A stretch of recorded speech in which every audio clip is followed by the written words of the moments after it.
Let's play ball. Hey, welcome in, everyone, to the Ryan Ripken Show. You guys can hear me okay, right? Yes. Perfect. Well, hey, welcome in. Happy Thursday, almost Friday. Let's talk about what we have on the docket. Again, we changed the schedule around because of our guests, right? And we appreciate our guests. We have some of the best guests, we think, and our guest list is only continuing to grow. But at least for today, let's talk about what we're going to discuss today. We're going to have conversations about a little bit of just the recent move that happened with the Orioles. Obviously, there's a trade, DFA trade, Bauman to the Mariners. Then, hey, Baltimore native, Chicago White Sox first baseman / outfielder / DH, Gavin Sheets is going to join the show, friend of the program. And then, hey, another friend of the program, Orioles broadcaster Brett Hollander in studio with us. We're going to bother him, show him what it's like to be on the Ryan Ripken Show. And then we will address all of your concerns as well along the way. I know it was a very emotional time for Orioles fans, especially on social media. The Orioles lost their sweepless streak. First time they've been swept in over 2 years, guys, since Adley Rutschman got called up. But first off, let's talk about who's in studio right now. And I hope I do this right. Zach, there it is. And Kevin. There it is. How we doing? It's like the first time in like 4 shows you've gotten it right. So we're making progress. Yeah, we are making progress. And now Brad to the left. There we go. What's up, everybody? So how we doing, Brad? How we feeling? Doing great. I did my best to stay off of Orioles Twitter last night, but it's getting a little bit ridiculous. So I'm looking forward to kind of having that conversation, especially when Brett comes on. So it'll be fun. Yeah. You know, it gets a little chaotic. It's like the Wild Wild West still on there on the social media. And apparently, what do you got, Kev? No, I said you missed a great opportunity. You should have said we have the best guests in the Wild Wild West. Rhymes. Westberg. He just had to throw Westberg. Yeah, he's there. already starting, man. The show's only a minute into it. Good God. I'm in a better mood today. The Nuggets losses, it's in the past. Yeah, we're over it. Kevin, usually I talk about someone being a puddle when you're hungover or, whatever, and you're trying to just fight away some demons. But Kevin was just a puddle because he was just in a glass case of emotion after that loss. No more Swiss cheese for me. I'm proud of you. Thank you. You know what, Kev? Good job, man. You're a good kid. And look, we had a couple people yesterday were upset and saying that we stay too positive or, hey, do I just want to give vibe checks? And by the way, we just try to be objective. And I try to just give you insight for what it's a long season. It's May. I'm checking the date again. It's May 23rd. Last year, the Orioles weren't even in first place. The Rays were the team that was supposed to run away and be this historic team. Yep. And also, you just have so much time where you have to try to figure things out. I will be objective. I'm not going to say that, hey, the Orioles lost 3 in a row and that was great. No, it wasn't great. And there was a lot of mistakes that were made defensively, offensively, you name it. They just didn't put things together. But you also got to be positive. You got to keep moving because guess what? The season doesn't stop. You can't dwell on it. That's why I wasn't kidding. You take a couple tequila shots or your beverage of choice and you move on. That's what you do. Yeah. So let's talk real quickly, though, before we have our first guest come on. It's with the situation. Mike Bauman was officially traded to the Seattle Mariners. And in return, the Orioles got the 23rd prospect from the Mariners. So for people to understand this, the DFA transaction process works as such that you have 7 days to either facilitate a trade or the player goes on waivers and can be claimed. Now, when he's on waivers and can be claimed, that just goes to the highest claiming process in this. So the Mariners, in this case, were not high on the waiver chart or on the claims. So they really wanted Mike. So they were talking to the Orioles, trying to make a deal happen because they knew or they thought another team, let's say the White Sox, put a claim in for Mike. Yeah. They were going to get it because they're one of the worst teams in baseball right now. So Mariners make the deal, and I think it's very interesting that they traded a top prospect. You can say, oh, he's a solid prospect. They gave up their 23rd best prospect for Bauman. And it goes to show you how valued Mike is to the Mariners. And I think it's an unbelievable landing spot for him. I think it's a great change of scenery. And you guys know this guy, Zach, Kevin, Brad, and you guys meeting him.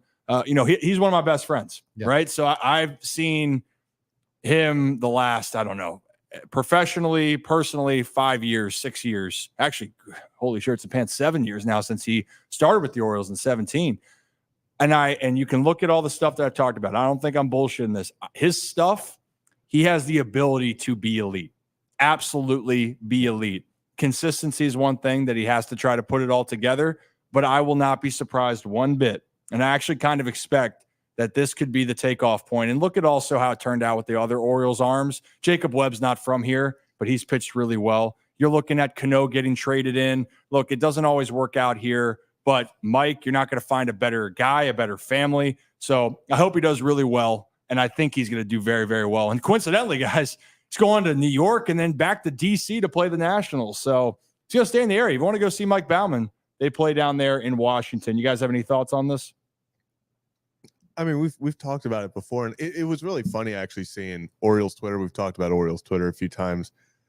Just for as much crap as they gave Mike when he was on the team, as soon as he got traded, it was all, man, he has so much potential, like really hoping for the best, all this. It's like the people switch up so fast. But I'm glad that he got the thank you post, all that, because he was one of the better potential bullpen pieces over the past few years. He was someone that, like you said, the Orioles did not want to give up. It was hard for them to part ways with him.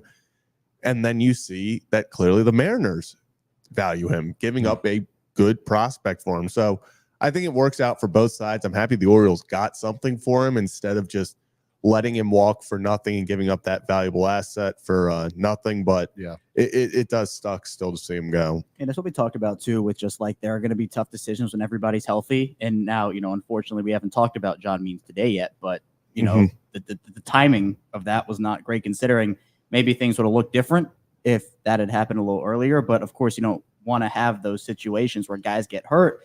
But when everybody's healthy, they had to make a couple tough decisions when it came to their pitching staff.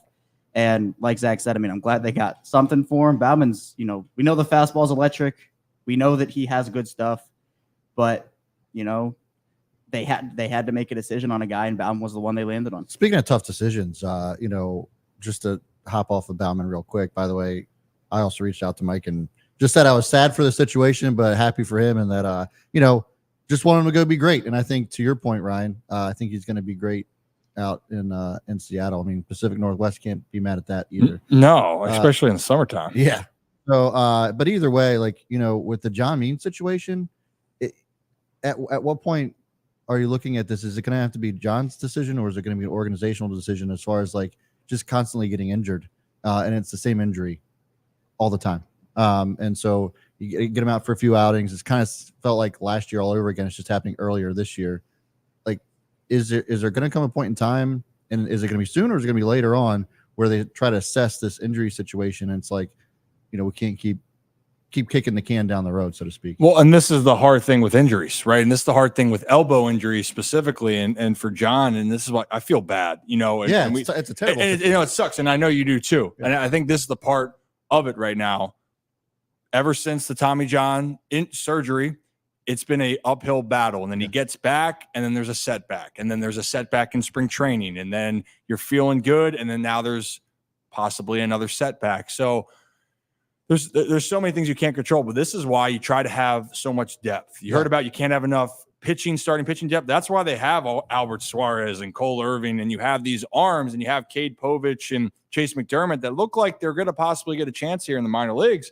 But the phrase it's not a cliche, or maybe it is a cliche. I don't really care if it is, but it's true. You need pitching because arms are so fragile. You don't know what's going to happen. And for John Means, when he's healthy, and Kevin, I'll get the last point for you here. When he's healthy, you know what he's capable of. But the problem is, can you be available? And that's something that it's been hard for John over these last 3 years. Well, and we talked about this with Yoni too when he came on. Is like with Kyle Bradish, for example, where he's healthy enough to pitch right now, but it's almost that kind of like you're hoping every time he goes out there that it doesn't get re-aggravated or get worse. And so every injury is different, obviously, right? But it's just so complicated, especially with a guy like John Means, who, again, it just happens to, it seems like, over and over and over again. So it's unfortunate. We're going to have to see. I don't think there's been anything that's come out right now, has there? Okay. And it probably will drop right as this ends, as the show ends. Usually how it goes. No doubt it is. But you know what? I see a familiar goatee in the backstage right now, so it might be time to bring him on. So for those that don't know, outfielder for the Chicago White Sox, Gavin Sheets, while we have him on for a couple reasons. 1, he's a Baltimore native.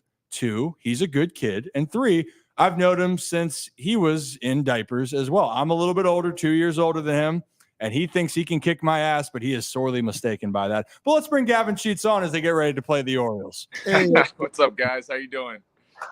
Hey, the real question, where's Bo? Oh, he's right here. B. He's locked in.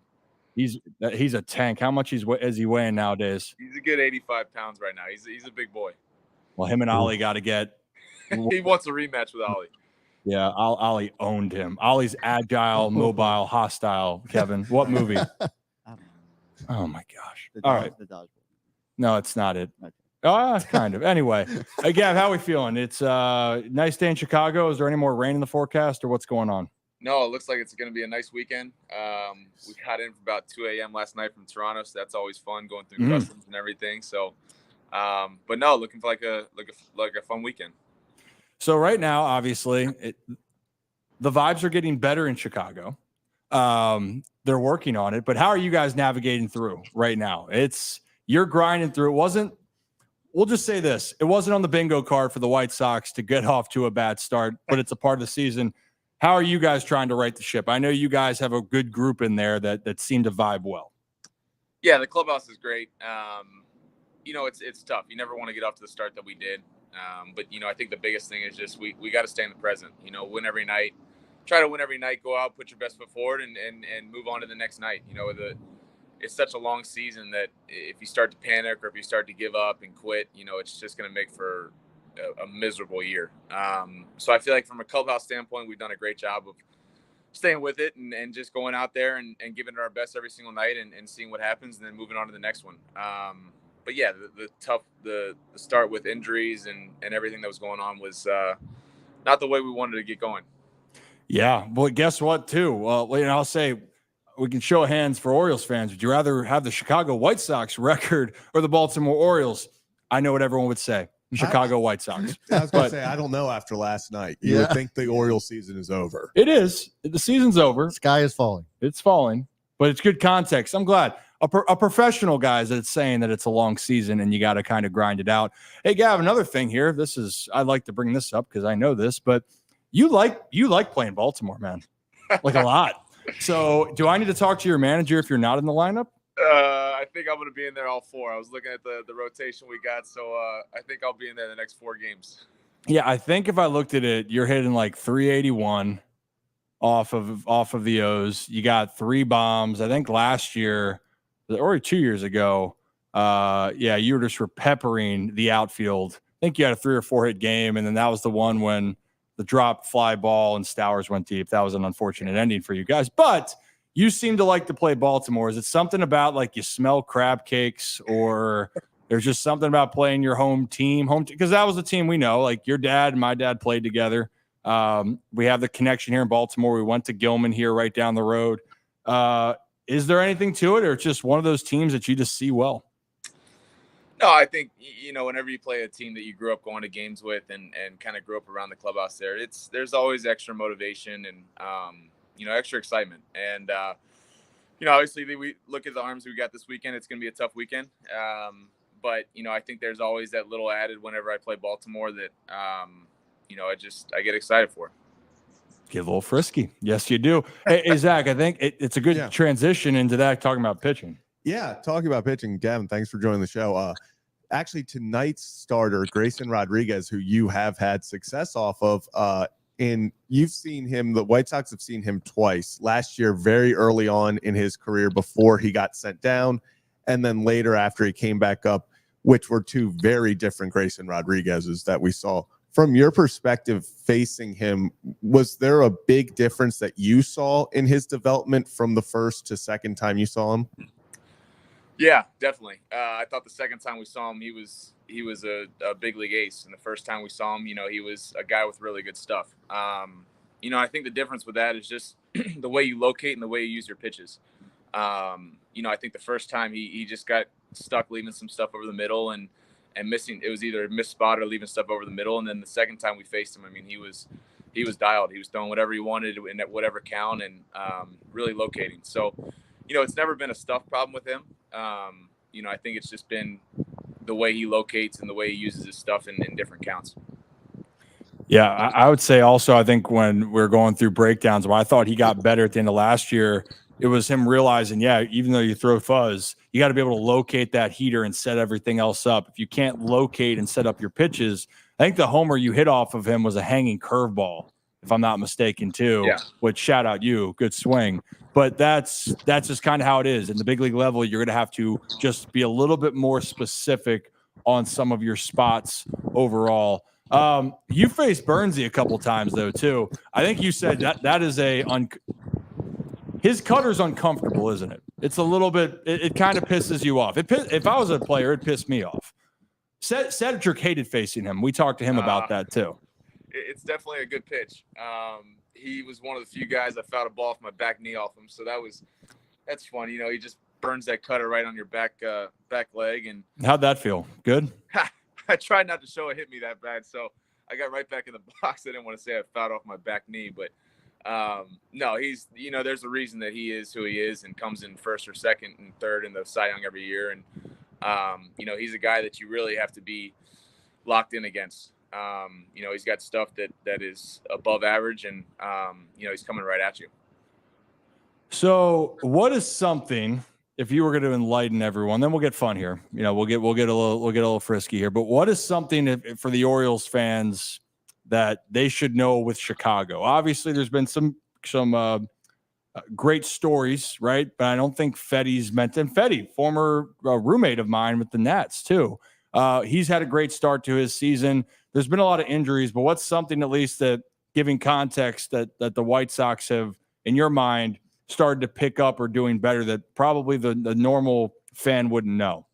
Yeah, I think, you know, I think that you can't take us for our record when you play us. You know, we got Mike Clevenger going tonight, who's got stuff of a big league ace. You can't take him for granted. We got guys like Crochet and these guys that are throwing the ball extremely well. Fetty obviously having a great season. And, you know, we got new pieces in the lineup like Tommy Pham right now that are swinging extremely well. So, going to be disappointed. Yeah. You know, I think we need the same focus that every team needs. And, you know, I think we're starting to play a little bit better brand of baseball, and, you know, we're going to try to put some pressure on you. Yeah, well, that's all you can ask for at this point. But this is a team also that, for some reason, I think even record-wise, the Orioles have played really well against teams over 500, not as well teams under 500. But that's also why I try to tell people every day of the week, like, you guys are fighting for your jobs. Like, this is not, you know, hey, they're don't let the record fool you here. They're going out there. This is their livelihood out here. And I'm excited to see. And you know what? I'm always pulling for it. I tell guys, like, hey, if Gavin gets a few hits, they're like, oh, you're happy about it? I'm like, yeah, damn right I am, because my guy's eating. He gets to continue. He's trying to make his career last. That's what everyone's trying to do when you're trying to stay in the big leagues. It's a business at the end of the day. It's fun to win, but it's a business to say the least. Yeah, do well, but just don't win against the Orioles. That's all we're trying to ask you. Please. Well, The sky's falling. yeah. Yeah, you might if you guys sweep the Orioles, Gavin, I think I'm pretty sure X will cease to exist. I think it will implode. Which I look forward to it. That'd be great. Hey, you know what? Kevin was bringing this up. Were you talking about because Kobe Mayo got hurt in AAA in Norfolk? I don't know if you saw that. Did you see that injury? Kobe unfortunately caught a foul ball and went into the dugout, but he went through the stairs. I think Kevin there. Do you have that video, Kevin? I don't have it pulled up right now. Let me try to. I wanted to, Gavin, you set the record straight here, because Ryan told us the story from his point of view, but I want to hear it from your point of view. He said there was a little trash talk going on. He was saying, you know, you're going to lay out, catch this ball. You were talking some confidence there, and then Ryan said, if you go over, I'm not gonna help you. You're on your own. And then you took that fall, and Ryan said, you know, he felt really bad, and he came over, checked on you, and everything. Yeah, then he checked. What was that? Yeah, exactly. Yeah, he let you take the fall, and then he's like, oh, okay, now on my back, and then he came to see how I was doing. No, it was 100% how it went down. He told me I was going to come make a catch. I told him I was going to come make a catch, and he said he wasn't going to catch me, and so that's exactly what happened, unfortunately. And that concrete is not soft. Yeah, they had that was the other thing. They had padding all around the dugout except where he landed. Yeah. And I was an honest man. I was on the steps. You can see it. Did you have the video, Zach? somewhere? I'm trying to find it. Okay, you're trying to find it. Yeah, we got to find it again. But the thing was with that, Gavin also likes to talk about being agile and mobile and like, I'm going to Superman and make this play. It's like, hey, buddy, you go flying into this dugout. You're on your own. But then it happened. The 2-foot wall there probably isn't the best idea with a 7-foot drop. But hopefully now that it's a Orioles prospect, the guy. Yeah, that was bad. That was a tough go for Kobe. And he was crushing it too down there, man. I don't know if you've seen him. He might be bigger than both you and I combined. That dude hits the ball like 120. Really talented player, but then fell down that stairs. You just went over and flipped it over. But yeah, it's all good. Well, I guess did you find the video yet, or should we just move on to another question? Probably move on. I'm looking. Didn't you just have the video the other day? Yeah, but that took a long time to find as well. Okay, that's fine. Brad, you have any thoughts, concerns, questions? No, I was just gonna say what's up to Gavin. That's all. What's up, Brad? Always good to see you. Good to see you again, too, man. So are we gonna ask the hot dog question, or are we gonna save that for later? Oh, well, are we gonna ask it? We could ask it right now. Yeah.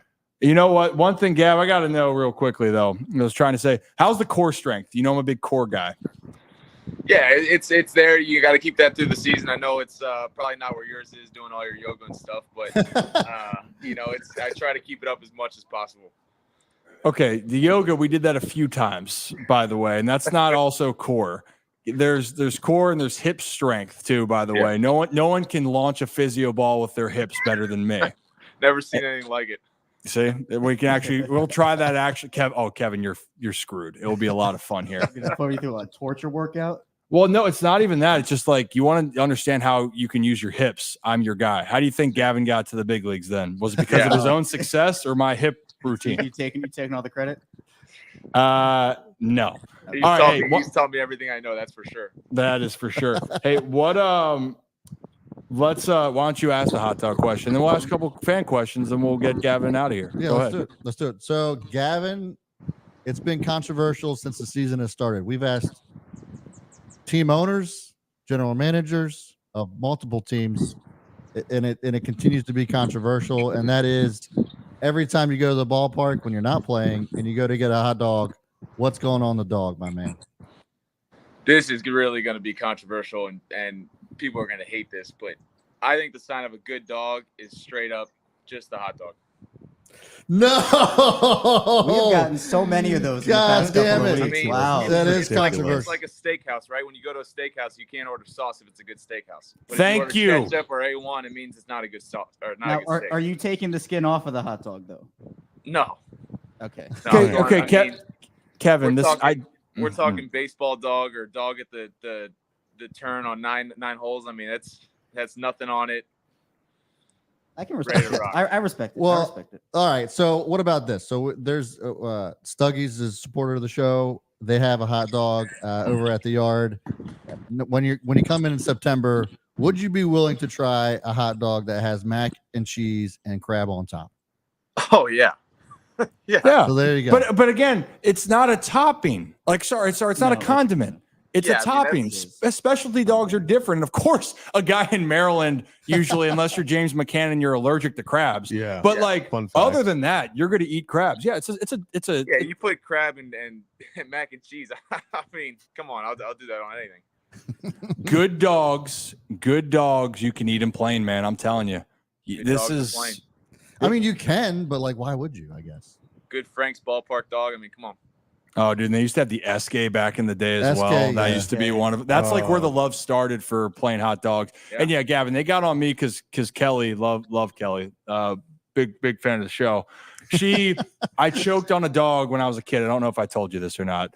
I choked on a dog when I was a kid, and then because I had a texture issue with the skin of the hot dog, my mom had to cut the skin off the dog. That really doesn't surprise me one bit. Well, and then my mom says hi right there. See, speak, and she shall. Hey, Kelly, good to see you. She's a good kid too. She has a lot of horror stories that I wish that she won't share here. We'll have her on the show in the future.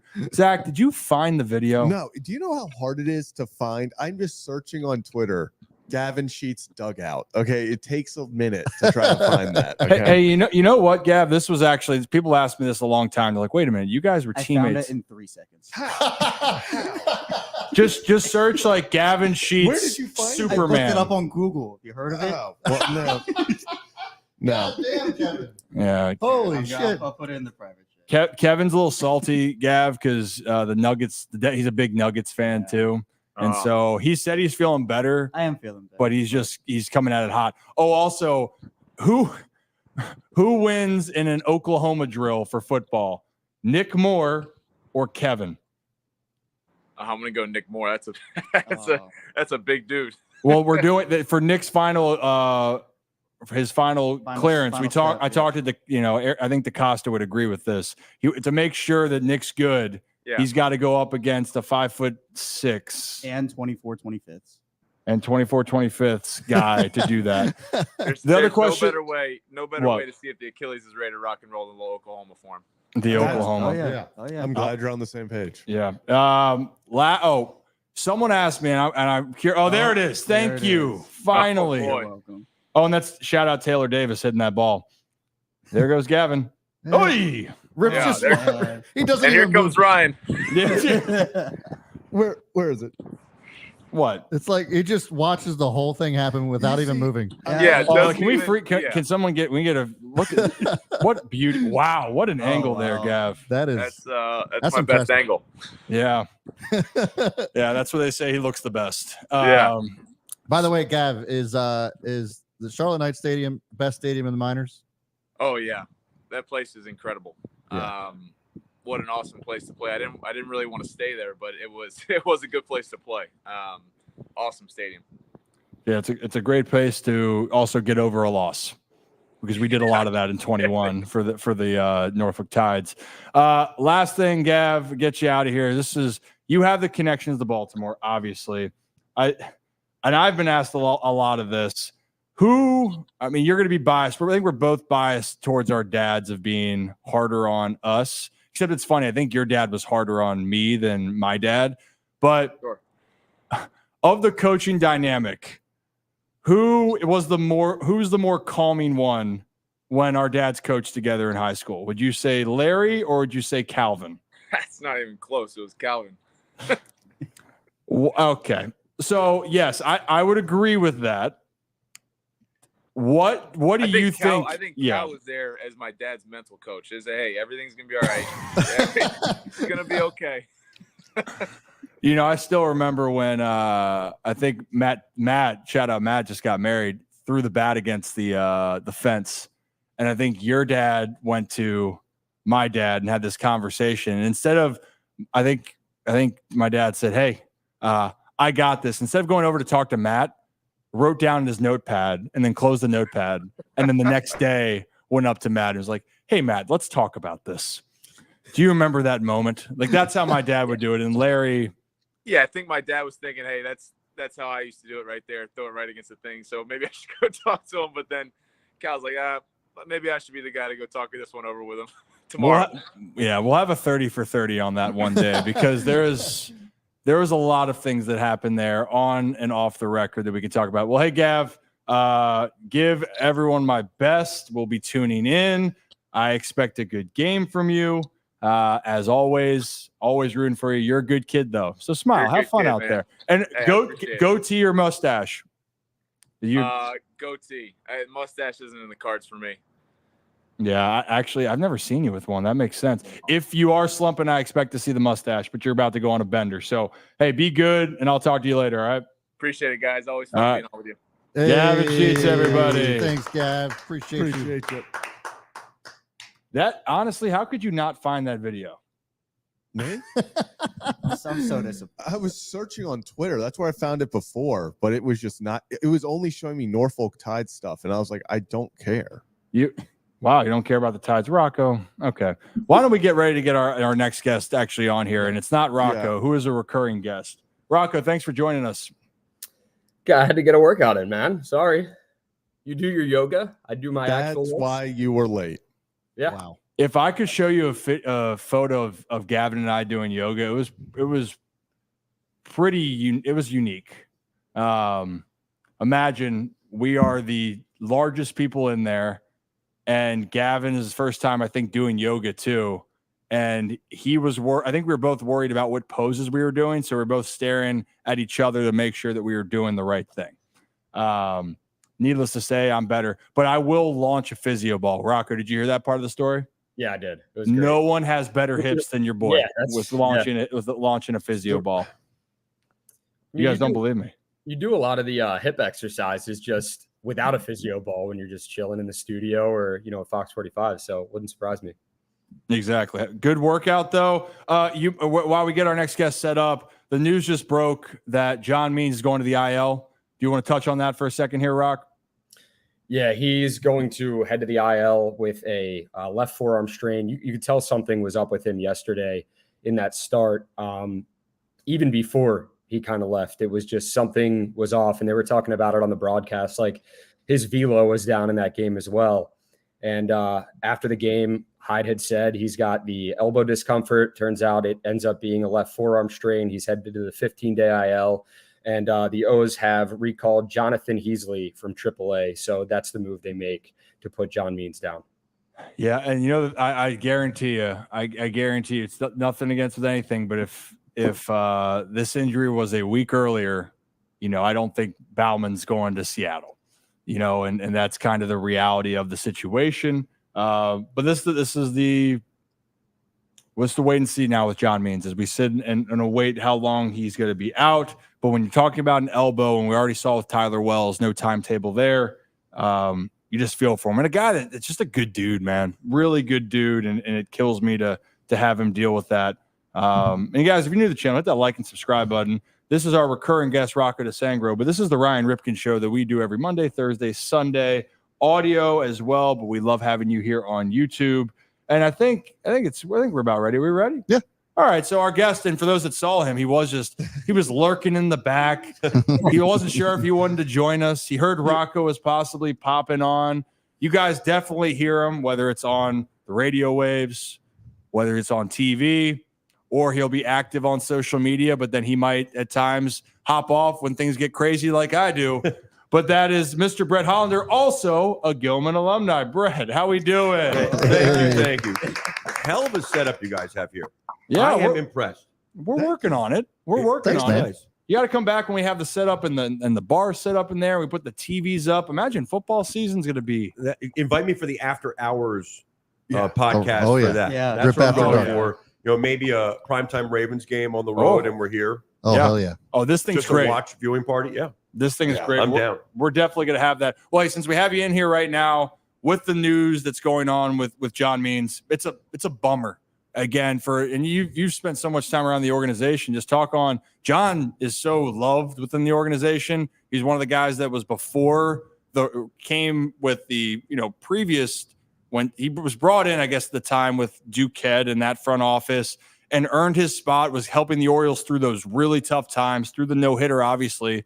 But it's been a struggle for him to get back. Yeah, he was the best pitcher in that 2019 team. That was Mike Elias and Brandon Hyde's first year running things, and I feel sick for him, guys. I mean, he's worked so hard to get back, and it's been so tantalizing when you see the start he had last year in Cleveland in such a big spot, and then a few weeks ago against the Reds, which was just so dominant. Yep. I'm not going to speculate, obviously, on the injury, but fingers crossed this is just a hiccup. But it feels like it's a step forward and then really two steps back for John trying to get well. But you feel sick about it because he wants to be a part of this thing so badly. Yeah. And there always seems to be this lurking injury in the background, kind of like how I was lurking back there before I came on the set here.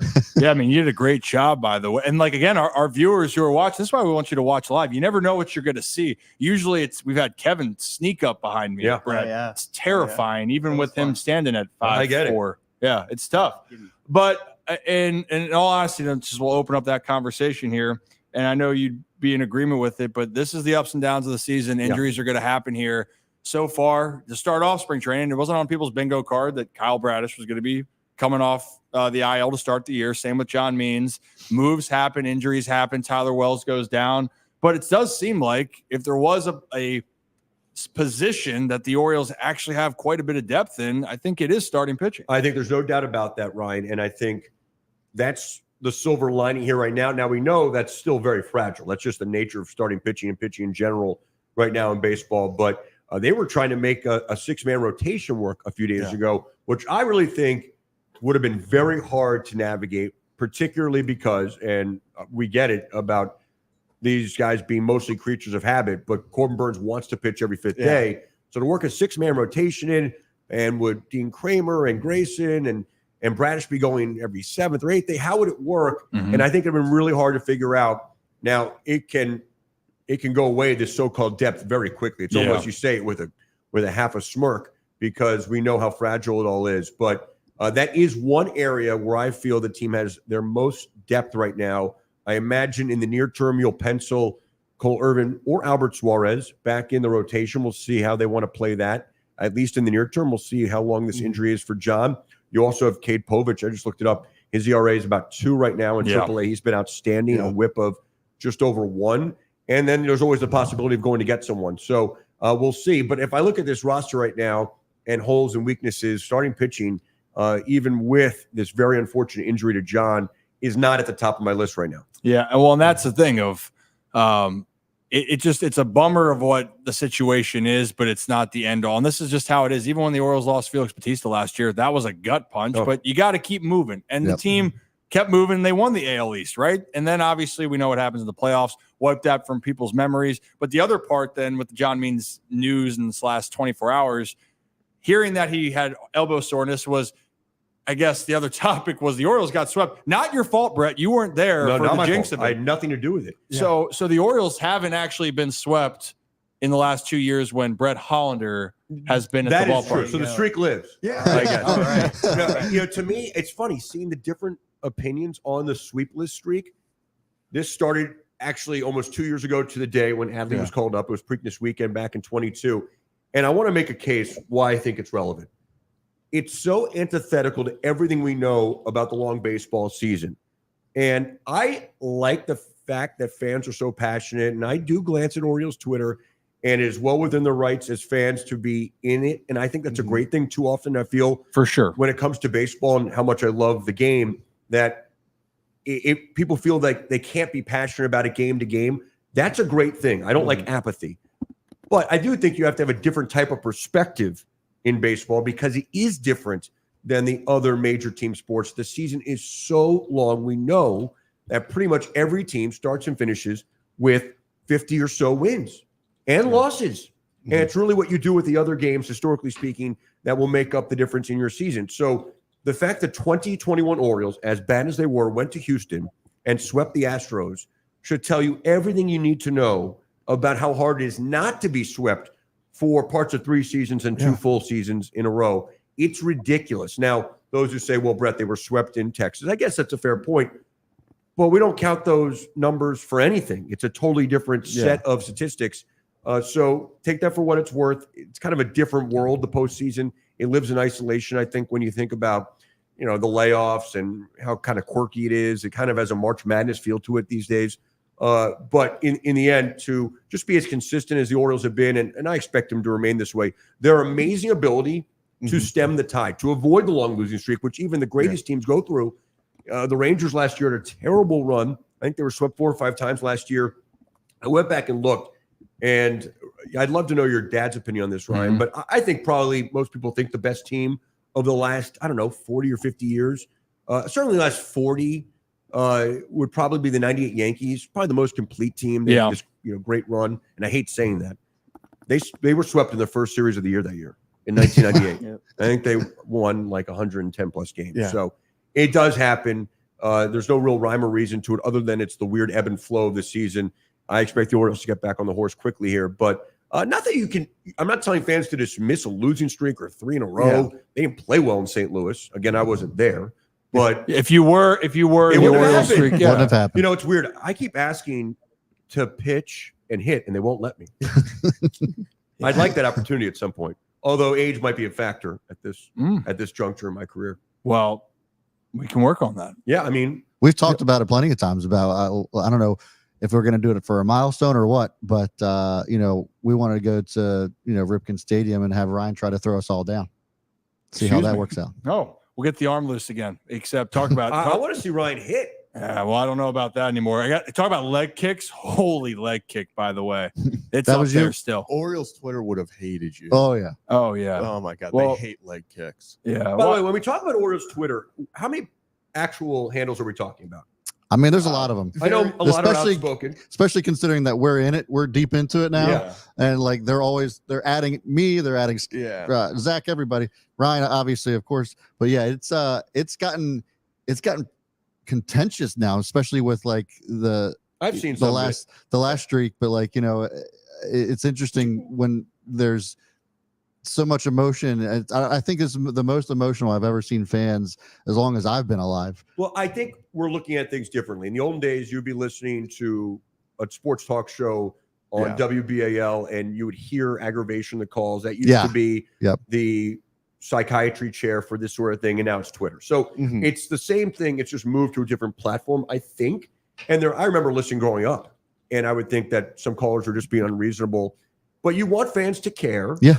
The worst thing is not caring at all. I do think you want, in general, people to have some perspective on sports, but it's passion, and that's a good thing. People keep saying, Brett, that this is really just a football mentality coming to baseball. Yeah. I want to give fans more credit for it, that they know this is one of 162 and not one of 17. Yeah. Yeah. And I hope people do understand that the best and worst teams lose and win a Yep. lot of games. Like the White Sox win games. Yeah. They don't win many, but they do win some. I mean, they swept the race. Yeah. It's amazing. Well, and this is the thing too. And this is why, like, I love social media, the Orioles fans. I love the passion. It's nothing to do with any of that, but that's just the part of it where everyone's human, and this is the part of it too. Even the players, they try to stay off it. They are aware when things are negative, and they see that. They understand. So I want people to understand that this is how it is. But look, like, people, you can feel all the ways. I like the 30. I introduced the 30-minute to an hour rule yesterday, Brett, because that was one of the best advices that I didn't always listen to, and that's on me. But you can be pissed off, mad, however you want, for 30 minutes to an hour after the game, and then you gotta, all right, get it out of your system and move on, because you have to move on. You have no choice. Like for the Orioles, you can't sit there and sulk and be like, man, what happened over those 3 games? That was ugly. Yeah, the weather. We didn't play well defensively down the stretch. We made some mistakes. We're not driving the baseball that we think we can do right now. But it's like, well, all right, you got to live in the past here. You don't have an off day. You don't have one off day in June. You got to keep going. And the biggest consistency what the Orioles have done over the last 2 years is that they were able to limit those bad They times. stemmed the tide. And that's what you need to do. It's amazing last year. I remember the Orioles last year in the Bronx played horribly for a few games. Mhm. It's July 4th, I think, and Yeah. they get pounded. Yep. Mm-hmm. And my brother lives in North Jersey, but raising the Orioles and Ravens flags there with his kids and family.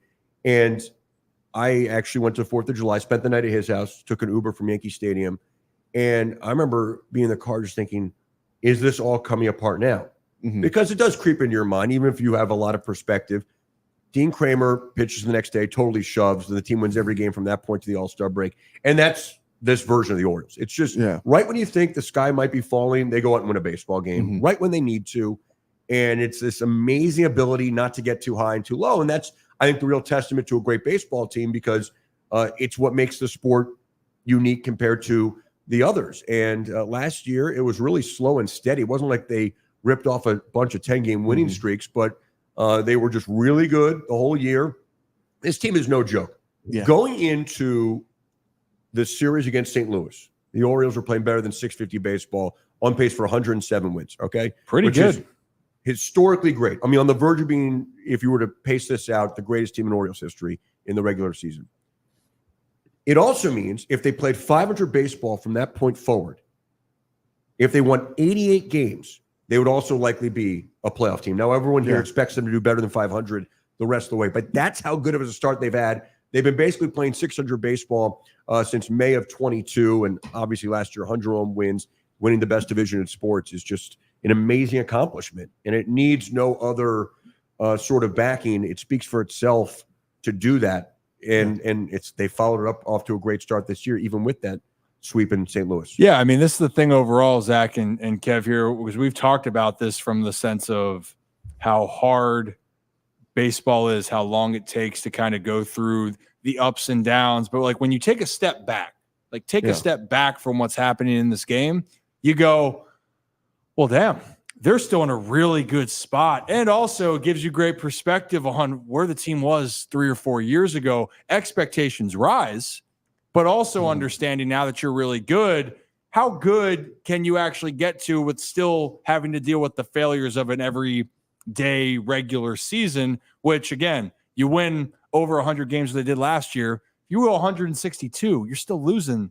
You're only 38 games above 500. That's a lot. 62 is still a lot of losses, but it still means you're way one in of the moment. I mean, for sure. You've been there, and it's kind of the separator of the sport to not be overwhelmed by a long slump or long losing streaks, the individual slumps too, because we've seen it. It's almost hard to explain the streak in the slump, but it does spiral on you in baseball. And I think about what Ryan, your uncle, once said the day they unveiled the statue of your father. To me, it's like the greatest speech of all time, explaining the importance of the streak. Yeah. Where, there were critics of the streak going back many years who felt that Cal could have maybe hit 20, 30 points higher if he took a day off every once in a while. Well, try explaining that to that day's starting pitcher, not to have the best shortstop on the team and probably in the game playing that day, the best defensive player, the most important position. And then you start saying, all right, well, the easy, and this is coming from Bill, he would say on that day that the easy thing to do would be like, hey, Skip, I'm 0 for the last 15. I'd really love a day today. I know Roger Clemens is on the mound, but I think I'd just like to take this day off and maybe feel better on Monday or Tuesday, whenever the next game is. The real team player, through that grind, through those mini slumps, even with Roger Clemens or Nolan Ryan on the bump the next day, says, you know what, my team needs me out there. It might be a tough day in the office, but I'm going to go play and take my 4 or 5 ABs. Go ahead, Zach. Yeah, and I think speaking about some of the most impressive thing about the streak, or the sweepless streak to me was many streaks in the air. There are many streaks in the air. The most important thing about the sweepless streak was the Orioles were 14-0 in games in which it could have amazing. Ended. That's freaky. Yeah, that's the amount of times you talk about Milwaukee this year, Milwaukee last year, Toronto this year. The amount of times it looked like all hope was lost, and it's like, well, the Orioles here comes the big losing streak. They just find a way to say it stops here. Let me ask you guys this. God forbid the Orioles lose tonight. I mean, Orioles Twitter. Are you guys going to jump in the fray? I don't even want to imagine what it's going to look like. Are you guys going to get involved? Well, I will stay involved the way that I've always stayed involved. I will be objective. I will keep it light because it's just so damn hard to do anything else. That's just me personally. Now, listen, I hosted a sports talk show in this town for almost a decade. And that includes Ravens. I had the great fortune in my life. I was on the air after the so-called Billy Cundiff game. Like, I was on the air until the early morning hours, taking those calls, which I thought was therapeutic for everyone involved. I also was on the air after the Super Bowl. So I've seen it in both ways.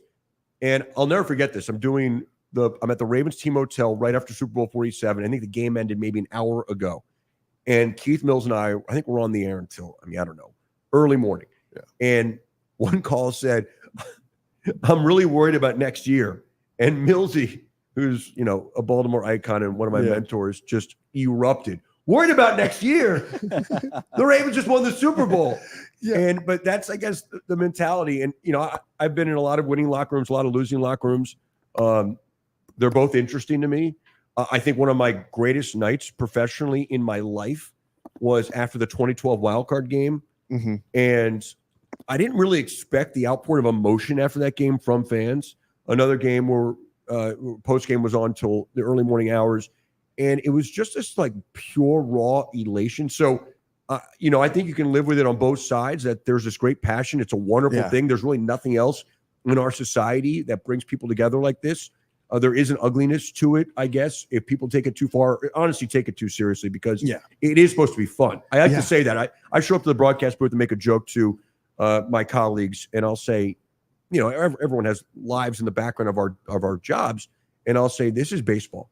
Yeah. It's got to be fun. You know, Yeah. GD, if you're not having fun here, then the audience isn't having fun. Even if it's 12-2 Orioles opponent on a given day, and we went through a lot of those nights, if you're not having fun doing it, then the audience is going to be miserable. This is supposed to be the escape from everything else in our lives. And I mean, is there anything you'd rather be doing than watching a ball game right now and talking about it? And at the same time, it's the struggles like they're going through right now that make the wins that much better. Yes. And that's what I think a lot of people don't understand. Like the Orioles last year felt so great to be an Orioles fan because of the previous years that had everything. So I think you have to understand both sides of it of like, yeah, there are going to be nights, like you said, where it's horrible, but it makes those elation, you know, seeing both sides of, you saw the Billy Cundiff all the way to the Super Bowl. I want to write a book about fandom one day because I think it's such an interesting part of our society. And I remember being in Yankee Stadium, Game 5 of the 2012 ALDS. And at first pitch, it was a weird first pitch time. And obviously traffic is horrible getting into the Bronx. It's like a 5:05 first pitch. CeCe Sabathia on the mound in the Game 5. That's the Nate McLouth.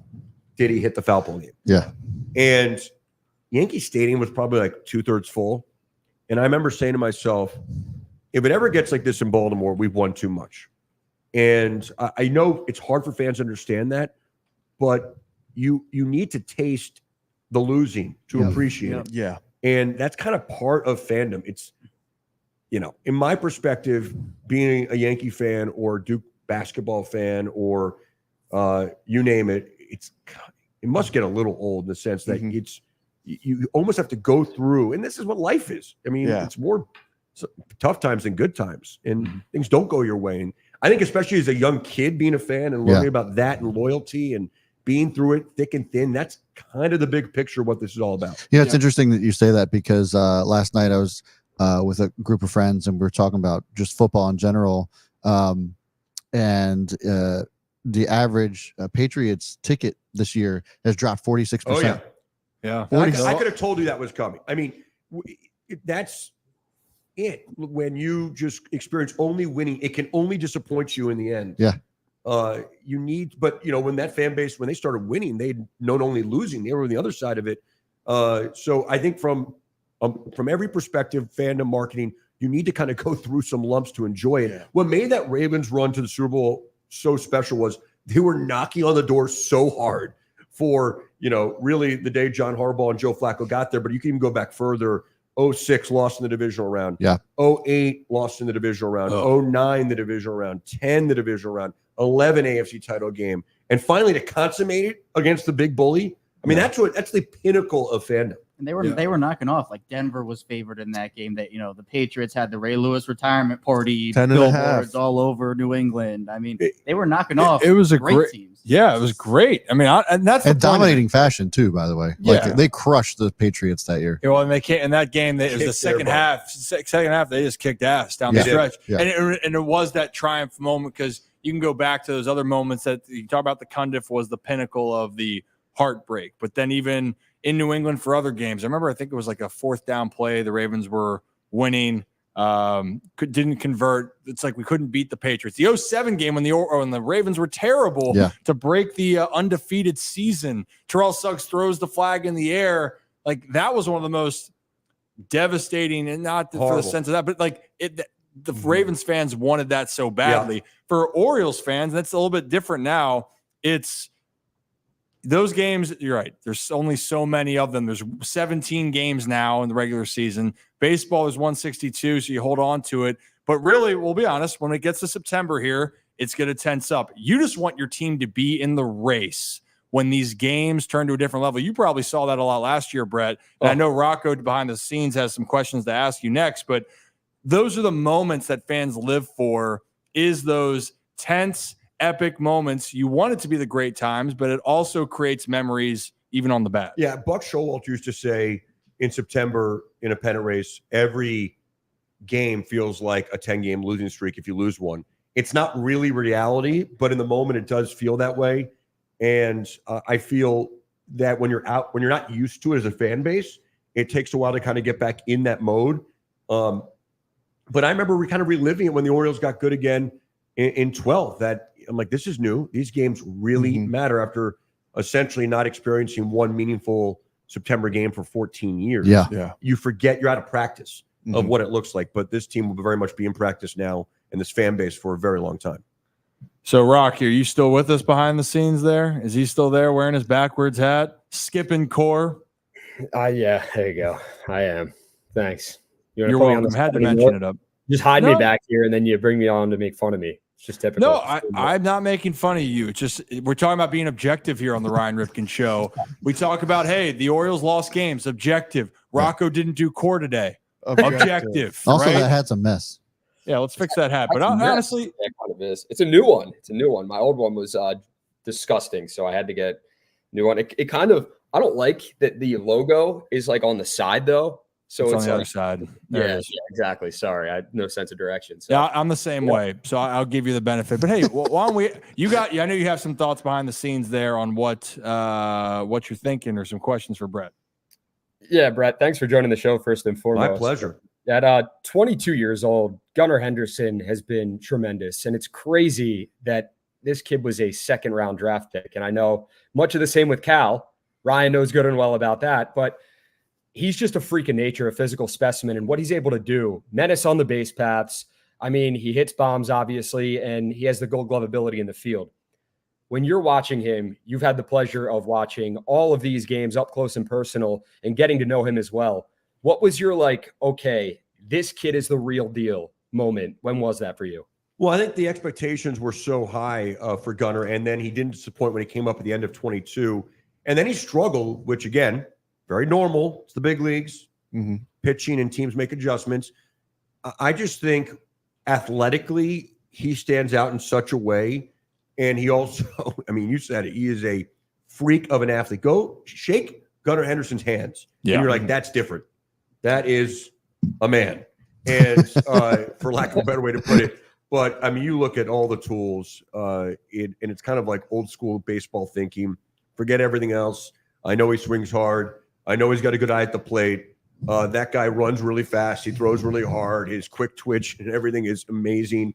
And you add in the ability to really know the strike zone and then to hit the ball out of sight. I mean, it's what they call the whole package. I think given his kind of mental toughness also going through a tough time at the beginning of last year, and there'll always be another slump around the corner, I see no reason why Gunnar Henderson can't go after an MVP or two and be a multi-time All-Star. And I think there's a really good shot. Both he and Adley are starting the All-Star game this year for the American League. And I really want to see Gunnar in a home run derby. Yeah. I think that Absolutely. makes a whole lot of sense for Major League Baseball because I think very few people can pound the baseball like he can. But he is a freak athlete. There's no question if he pursued basketball as good as he was in high school, that he could have been a good Division I basketball player. He is just, I mean, he just looks different than everybody else in that clubhouse. Well, you said this before, Ryan. Like you played with Soto and Gunnar, and just kind of talked about how different they were than anybody else. Different. So different. It was the oh shit moments. And also, did you see Gunnar Henderson hit a 410-foot oppo ball in the 9th inning the other day over the Great Wall of Against Baltimore? a really good closer. Against a really good closer. So the point is his opposite field power is ridiculous. And then, oh, by the way, he can just hit anything, anytime. Even the home run hitting against the Cardinals was not a terrible pitch by the Cardinals reliever. It just was a hell of a swing by Gunnar to go dead nuts. Yeah. Off of it Left and put on the Orioles left. back in there. Yeah. Left on left.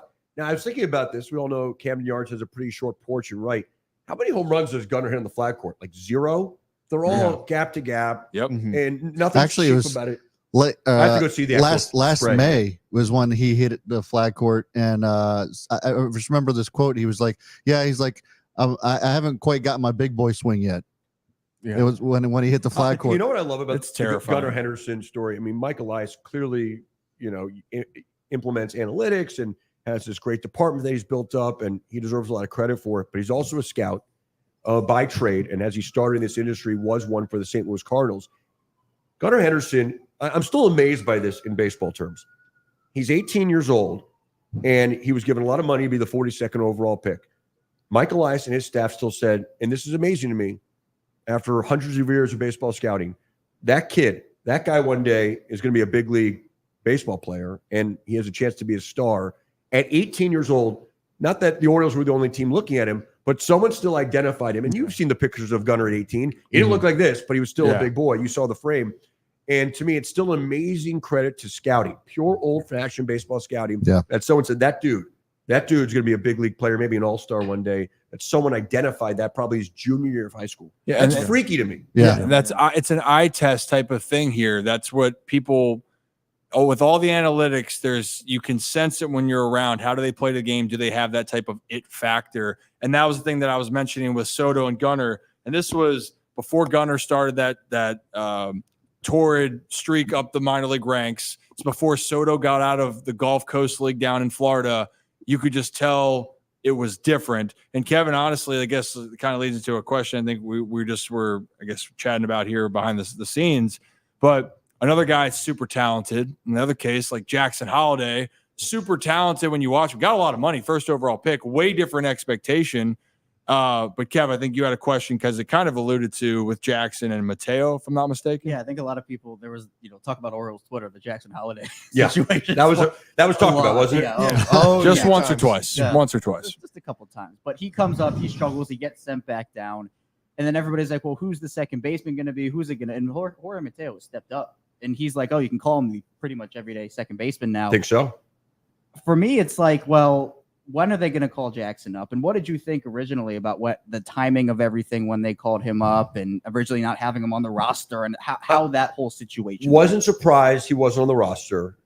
I was surprised when they called him up. Mhm. I was surprised. I thought they would wait a little while longer.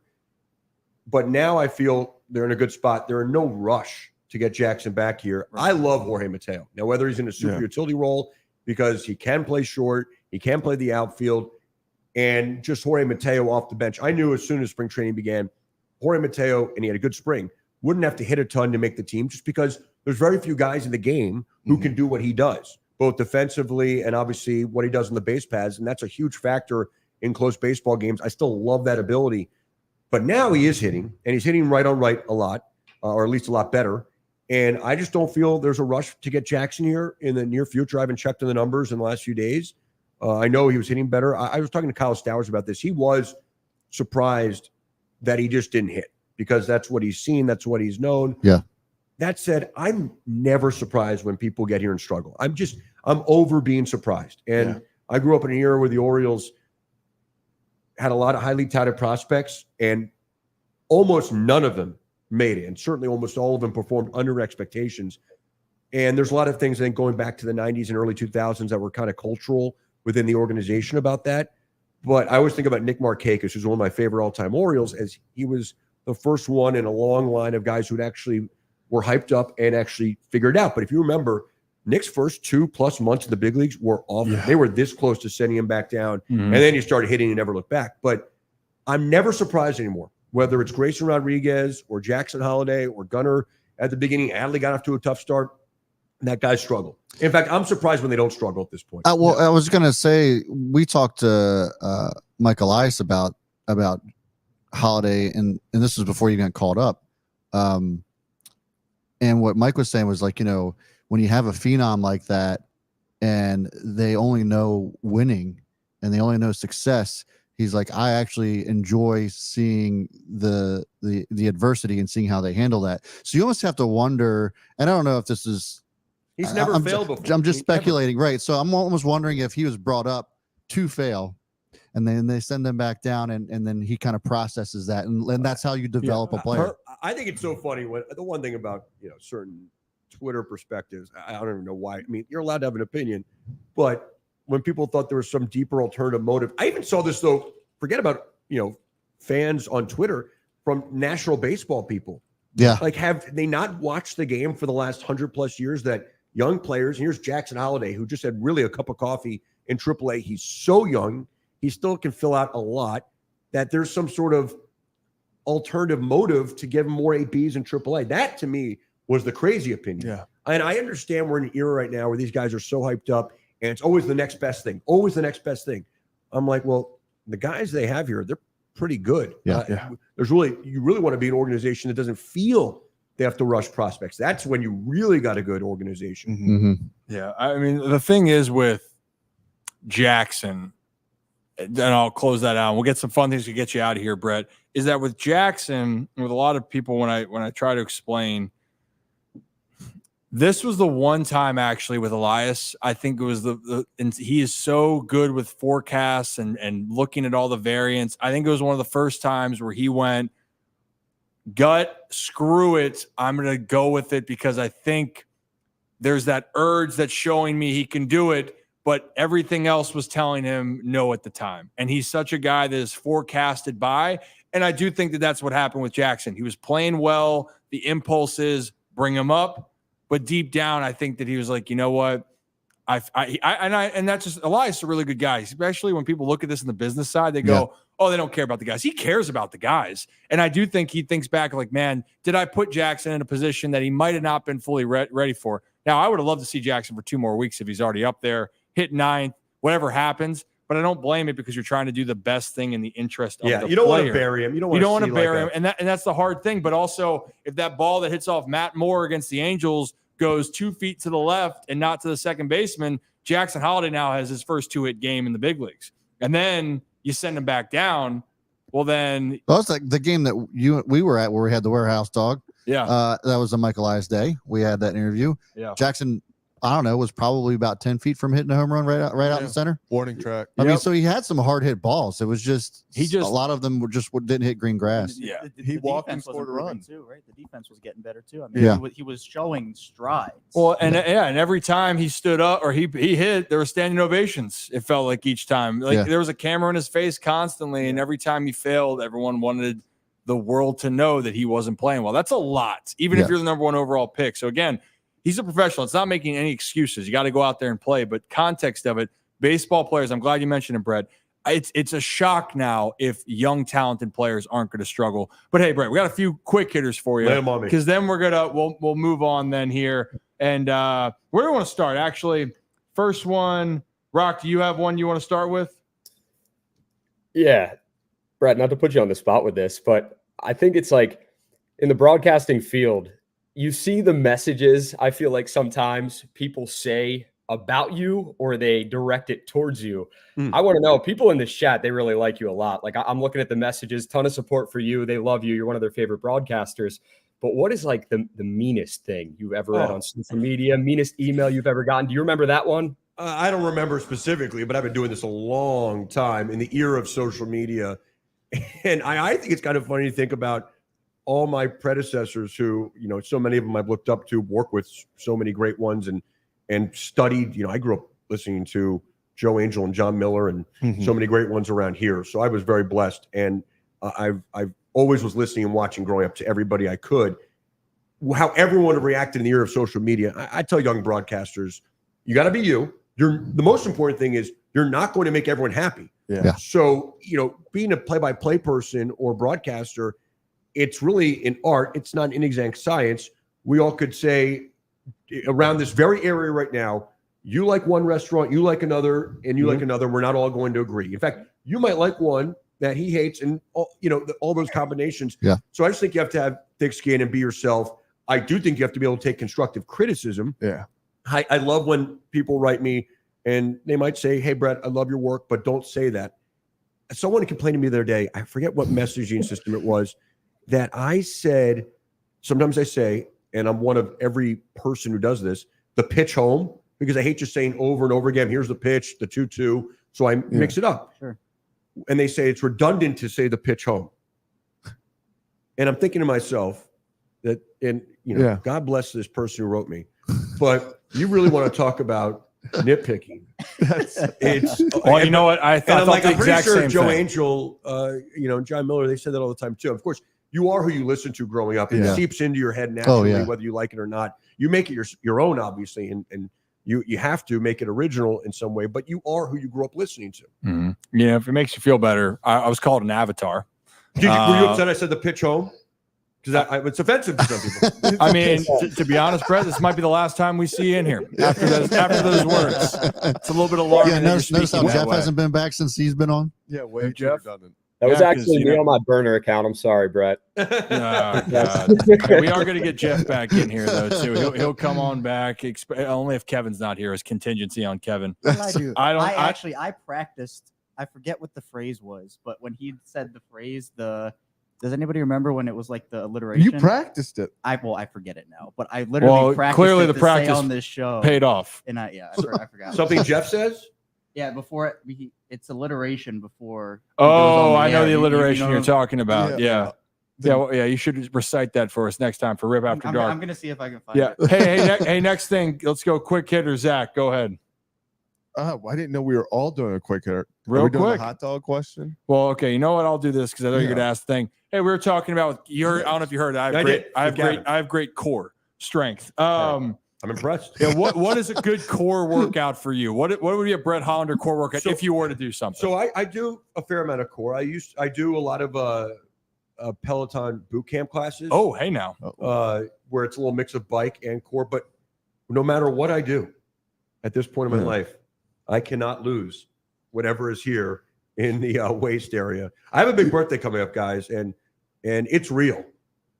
Age, and even though I definitely eat better and probably drink less than I did 10 years ago, whatever it is, metabolism, it doesn't matter because you're fighting an uphill battle. But I do a little core, sit-ups, push-ups, different things with weights. Nothing too spectacular. No planks.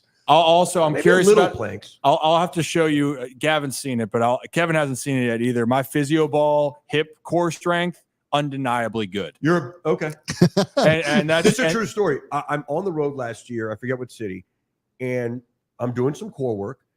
And I think probably shouldn't say this. 78 years old. Jim Palmer comes over and tells me I'm doing it wrong, and then he puts me. And I love the man to death, but he puts me laterally on one of those giant balls, and he's like, "This is how you work on your core, and this is balance." And I'm like, "Oh God, make it stop!" And I mean, Rakubako took a picture of it because he was in the gym too. He's like, "This is embarrassing." Like the 78-year-old Hall of Famer is just in public. It's a public humiliation. That I love. I needed that. it. I needed the honesty. Hey, you do. Tough luck. You know what's it in? Is it oh yeah, it's in Talladega Nights, which Kevin hasn't seen yet either. But they stick in. Yeah, Kevin hasn't seen any movie. But actually, great point here. What movie do you have the song or the Titanic That's movie? not the point. What song is attached to the movie? The main song that's attached to Titanic. Yeah, what about it? What song is attached to it? Which one is it? The Celine Dion song. Thank you. There you go. Thank you. I agree, but the song was not made. For the So movie. when It was people made go, oh, it separately has and the put it in It's Titanic. synonymous with it. It's one and the same. Kevin's like, oh, well, the song was made separately, Was and it therefore, I don't know if it was or wasn't. I actually Yeah. don't know that answer. but the thing is, what people are like, yeah, the Titanic music. This Well, got me right. floored the other I day. agree. When- But okay, I know, my Yeah. bad. I shouldn't have gotten you riled up. But the Talladega Nights part where Ricky Bobby's in the wheelchair, and they're like, you know what? All right, well, tough love it is. Wake up, idiot! Like that's what you kind of need. Is like, hey, you got to be told how it is. Gotta stab him in the leg. Yeah, you just got to stab him in the leg, and then put the other knife in the leg. All right, Brett. Last question. We'll get you out of here. I have two before you Yes, kick me here we out of here. go. I have two quick things, but go for it. No. You start All right, I right want now. to make this one point you had Gavin on earlier. I thought this was really cool. I forget what it was. I think you told me it was the President's Cup, and you were at Gilman. Yeah, Gavin, I think, was a sophomore. Yep. And I had the Orioles wanted me to call the game on the radio, and I did play-by-play for that game. I forget it was Gilman versus somebody, and Gavin, as a sophomore, had a home run on the flat court that day. Mm-hmm. And then in 21, when he was playing for the White Sox, he homered into the right field bleachers, and I called that home run. I think that's kind of cool. Huh. That happened all those years later. I forget what year the President's Cup was. I want to say it was like 2012. It might have been. It was 2012 was my senior year. So that would have been Gavin's sophomore year. Yep. So that was 12. Because I remember this is also really an amazing one of the highlights of my life. Frank Robinson was there that day, and he came in and did like 3 innings of radio with us, and it was just an open book. Frank Robinson, amazing experience. So that's one thing. The other thing is I want to shout out the reason I'm not on the trip right now. It's the only trip I'm missing this year. My mom has a big birthday tomorrow. She's turning 75. Yeah. There you go. And there's a side part of this story where tomorrow's her big birthday. She is the biggest Cal Ripken fan of all time. And this is true. She's a federal judge. I think I'm allowed to say that. And she, her chambers, her office, through her many years of doing this, from being a circuit court judge in Baltimore City to a state judge in Maryland to where she is now, are just decorated with pictures and articles of Cal. And the story behind it is we were not allowed to miss school growing up. It just wasn't something we were allowed to do. We just had to post up every day. I can tell a few stories about that. One, probably child services would call now. The other is I keep getting old crap dropped off my house from my parents, and I found a certificate of perfect attendance from middle school, which kind of is just how we were raised. But, you weren't allowed to miss school, and that's why my mom, loved cows so much. And that is, the side connection to the story there. But even throughout her entire career, there's pictures of Cal hanging in her, supposed to be very elegant and prestigious chambers of her office. That's awesome. I'm sorry she has those photos. Your dad is the reason Brett wasn't allowed to miss a day of school. Yeah, it's true. One time I threw up 3 straight days in elementary school. On the 3rd day, the teacher said, if I see you again tomorrow, we have a problem. Oh my goodness. You know what? That would not fly. I was going to say, Today. Like it sounds just like- wouldn't fly. sounds like Calvin was encouraging abuse. Yeah, I don't know. Calvin was just, well, I'll say when it was injuries for me, he's like, are you okay? And I'm like, oh, and it's like, can you play? I'm like, yeah, I can play. He goes, okay. And I'm like, all right, and it was my philosophy. Now, school attendance, I might hold the lateness record in the United States, definitely at the Gilman School. Oh, that still persists to this day, actually. Yes. Yeah. Yes, oh it no, is. Rocco, you cannot say shit. No, dude. he can't. Oh, guys, what's up? I just joined the stream. Oh, 30 minutes boy. late. Can you add me to the Had to screen? get a lift in. Oh, Had to get a lift in, and he skipped core. How about this guy? How about this guy who showed up an hour and a half late to our podcast recording? Oh yeah. Do you want to tell him how long I took? Shots fired. Time out. This Time is out. when it goes off the Did rails. we move? Did we move the podcast time so you could have a little extra time at 4:30? Did we move it? No. Did we move it from earlier? So I left later and I got boned with traffic, Rocco. Sounds like you Boom. need to leave I it should have gone earlier. to Ocean City and gotten a nice pina colada because I spent 2 hours and 42 minutes so I could spend 30 minutes with your coreless ass talking about the Orioles. Love you. Well, Goodness gracious. And Brett, thanks for coming to the show. Thank you guys for One having more me. question here for a second. Ooh, that got me all fired. Woo! Hi, That we're Rocco. clipping that one. Yeah, that one's gonna go in the Road screw rage it. rip. Yeah. Road rage rip. Yeah, that was I don't like who There's I became nothing there. like talking to Rip on the phone when he's in traffic. Nothing Yeah. like it. Oh, here we go. All right. Whew. All right, now we'll get you out of here, Brett. Last question. Controversial now. Uh-oh. Okay. This question sponsored by Stuggies, our good friend Stuggies. They're in the stadium right now, but it's a simple one. You might have heard Gavin's answer, might have not been, but you're at the ballpark. You're enjoying yourself. You got to put a condiment on or no condiment. Brett Hollander, what are you putting on your hot dog? On a hot dog, on a straight hot dog, like an old SK National Brand Frank's, I like mustard and ketchup, but mustard, preferably spicy brown, is my number one overall. But, and I grilled last night, if I have like a Italian sausage, my new thing, this last 2 summers grilling, I'm really into spicy brown mustard, sweet peppers, Oh yeah. and the kicker, a little kraut on top. Yes. For a real sausage experience, that's what you go to. But if it's a hot dog, I could do just mustard or mustard and ketchup. I'm gonna take that as a win. I'm just Yeah. mustard. Me same. Me and Zach are mustard. I can't eat a plate. Thank No. you. Well, that's It's because weird. only real men That's only can. for you know? insane people. Thank Eric- you. yeah, Thank you. Eric DaCosta said it's strange and weird. It's like a cold shower. You do that too, Ryan? Yeah, I do actually. It's great for the health, Not every single day, but I definitely do that. Yeah. But I think you can eat and get Rocco back on the screen. I forgive him. Come here, buddy. Can you eat a plain hot dog in the cold shower? Is that what you do? You eat a plain hot Don't dog answer in the that. cold shower? Can I eat? I feel like this is getting Doesn't- a little uncomfortable, for Kevin.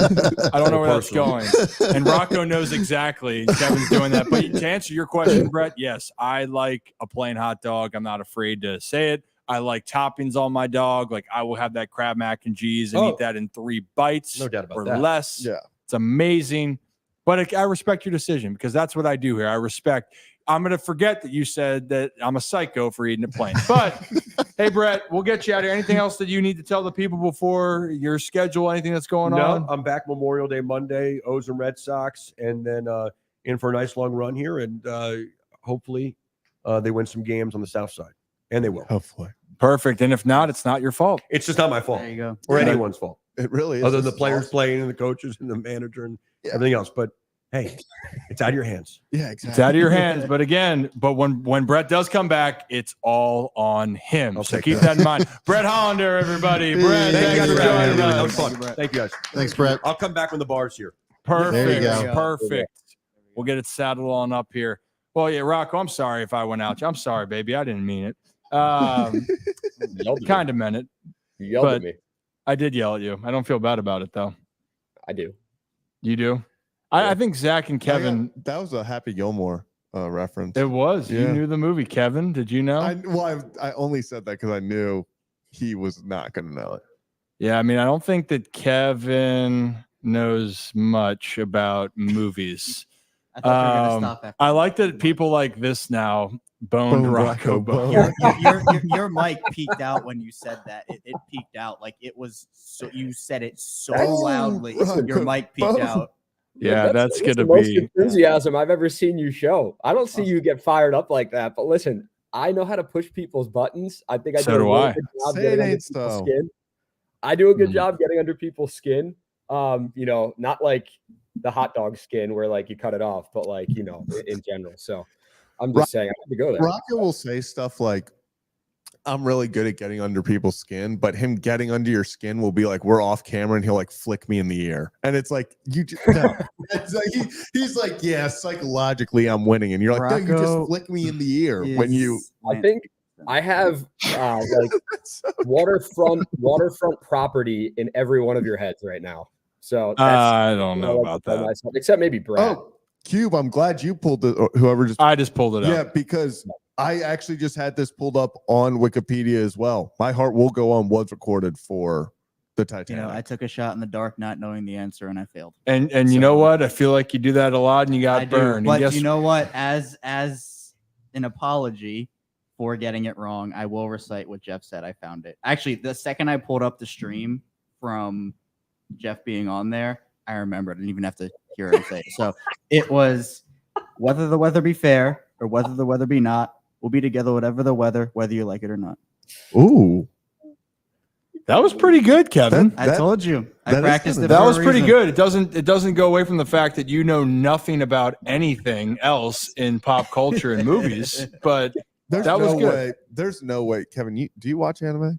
I've dabbled before. I mean, I just feel like you dabbled don't have before. time. Don't you like? Doesn't I mean, Kevin? I don't have any time at all. Well, because isn't anime one of those things where like new episodes are coming out like so often? Like it's almost like a It's like a soap opera. So. It's like a Yeah. TV, Like it's animated like a TV soap. show, right? It's yeah. Well, I'm just saying like that's why I feel like you just wouldn't have time to like get involved in that because you are Well, that's the already. same, like when Hey, I would watch, like, oh, see, this was it right here. Justin, thank you so much. I didn't even see. I didn't even see. Bullshit. And of course, I mean, I apologize for missing it, but then Kevin's acting like, see, Justin had it set up for you right there. Justin, Justin's a man of the people for this program and Yes. this show, by the way. Justin, appreciate you as always. I also want to highlight we were really bad at this show, but there was a couple of other donations that I just want to make sure that we just at least acknowledge that they were there. I kind of missed who they were.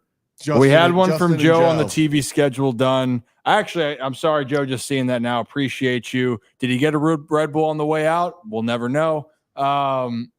He might have. But the thing that with radio and TV, that's done well in advance. Like they set that out and they try to change that because Ben McDonald has his own schedule, Kevin Brown, and then they try to put people into places that fits. Now, Brett does more play-by-play than anything, but that's how they kind of divide it between the roster that they have. I love that he brought up Joe Angel too. Yeah. Like Joe Angel is definitely like one of, I mean, that was who I listened to growing up too, and Fred Manfred. But Joe was like one of those, like he was just so animated. Every time they won, it was in the win column. You know, it was cool to hear Brett talk about that too. Yeah, it was a lot of things. It was interesting too, just even from the team talking about with Gunnar, talking about with Jackson, even saying, again, nothing surprises him with guys coming up, and that struggle is supposed to happen. Feel like we might have said that before. Someone might have said it before, but it's great hearing that you just never know what's going to happen here. Are you okay? You're gripping that mic tight. No, I mean, He's always messing with that I mic. have a couple stories, but you know, it's it's not related. So finish what you were. What talking. stories are we is this Well, no, unrelated it was to actually baseball? I was gonna give an answer to Rocco's question about the meanest thing, because I came into this. Oh like, gosh. When I first started Locked On Ravens, I literally did the first episode. I had no gear, no anything, was never like media trained or anything like that, like had no broadcasting, whatever. And so I did the first episode of Locked On Ravens from my Airbnb that I was staying at long term in LA when I was working for ABC and Locked On. And I, maybe got my first review on Apple Podcasts 5 days before or 5 days after I started. And my first ever review was Keep going. This host makes me want to spoon my eyes out. And I learned right then and there that you're not going to make everybody happy and you got to have thick skin. And from that moment is when it clicked for me. So Rocco, there's an answer to your question. 50 seconds. Time. Under a minute, Kevin. Well done. It's not bad. Good job, Kevin. It's not bad. It's not bad. Yeah, baby. Yeah, Kevin. Also, we got Don gifting 5 memberships. Don. Thank you, Don. What a legend. Legend, Don. Legend. Appreciate you, Don. Yeah, this is a good time to talk about this. So if you guys aren't a part of the Holy Shirts and Pants Club, make sure you hit that join button next to subscribe. You get all kinds of goodies there. We're still trying to add things to the studio, upgrade and reinvest into the show, which, by the way, you might not be able to see it behind Rip. You actually can. Off to his right, there's a nice, shiny new piece of equipment, slightly used, that we're going to be using that we bought specifically because of the support that we got from our folks over at the Holy Shirts and Pants Club. So we're continuing to reinvest, and so we need your support. Go ahead and hit the join button next to subscribe. In return, you'll get exclusive content from us that you won't get anywhere else, plus all kinds of other goodies. You see the folks that are in the chat that are already members. They have icons next to their names. You get access to certain emojis and that sort of thing. So just something fun for you, but it means a ton to us. So we really appreciate it. Again, hit that join button next to subscribe to become a channel member today. Yeah, and again, we really appreciate it. Like, look, we're trying to continue to make this better and make this a more well-oiled machine. And we think we're doing a good job. We know we can do a better job, but really it's about upgrading, and everything that we get the help from you guys goes into what we're doing here. Yeah. That's first and foremost, like getting this monitor, getting extra cameras, these mics, like all of that has come from the donations that we've had. So we can't thank you guys enough. The shit's not cheap. It's not. I wish it was, but hey, thank you. Oh, yes. Appreciate you. Thank you. Appreciate it, man. Good man. So in general here, we really, really greatly appreciate that. And actually, guys, this might be a good time because we were saving this, and maybe we started off, Rocco did a great job of breaking down some bullpen stats where everyone says the bullpen was terrible. And then we explained every single reason to say why the bullpen is actually not terrible, but we can understand why people feel that way. So why don't we want to do it for a different way? And before, this is kind of like our deep dive into analytics here. So say you're going to have a deep dive and maybe you're feeling courageous and you're trying to make some picks for tonight, for instance. But actually, before we dive into this, I want to actually thank our other sponsor for the show, Hollywood Casino up at Charlestown Races, by the way. We appreciate them. Did our live show up there. We're going to go up again. Rocco's going to have better luck. Kevin is going to win 34 cents. But the biggest thing, guy, that's big. Yeah. How did you do that, Kevin? He's not going to listen to me anymore. No, I actually... No advice for me, Kevin. The first sign of winning, I was done because I lost both the 20s. And then I had one more 20 left, and then I won $3, and I said, "This is what I came for." Listen, that Wheel of Fortune slot was. Oh yeah, that's. You know what? I think Steve Johnson was telling me that too. He's like, "That's where I live if I go." The Wheel of Fortune slot machine. Yeah. Oh yeah. Yeah. He's like, that's just find a way to like put it on when we play roulette. Roulette. Put it on black 8 again. Oh god. Or we figure out a number we go in with, because Zach had it down, and I hate taking advice from Zach and telling him he's right, but he was absolutely right, and we should have thrown it down. And I don't know how much money we would have won, what the odds there were, but that would have been a solid payout. We all would have. We also had a great photo shoot, or I guess I had a great photo shoot. It was very. Do you have the T-ball card, Rocco? Do you want to?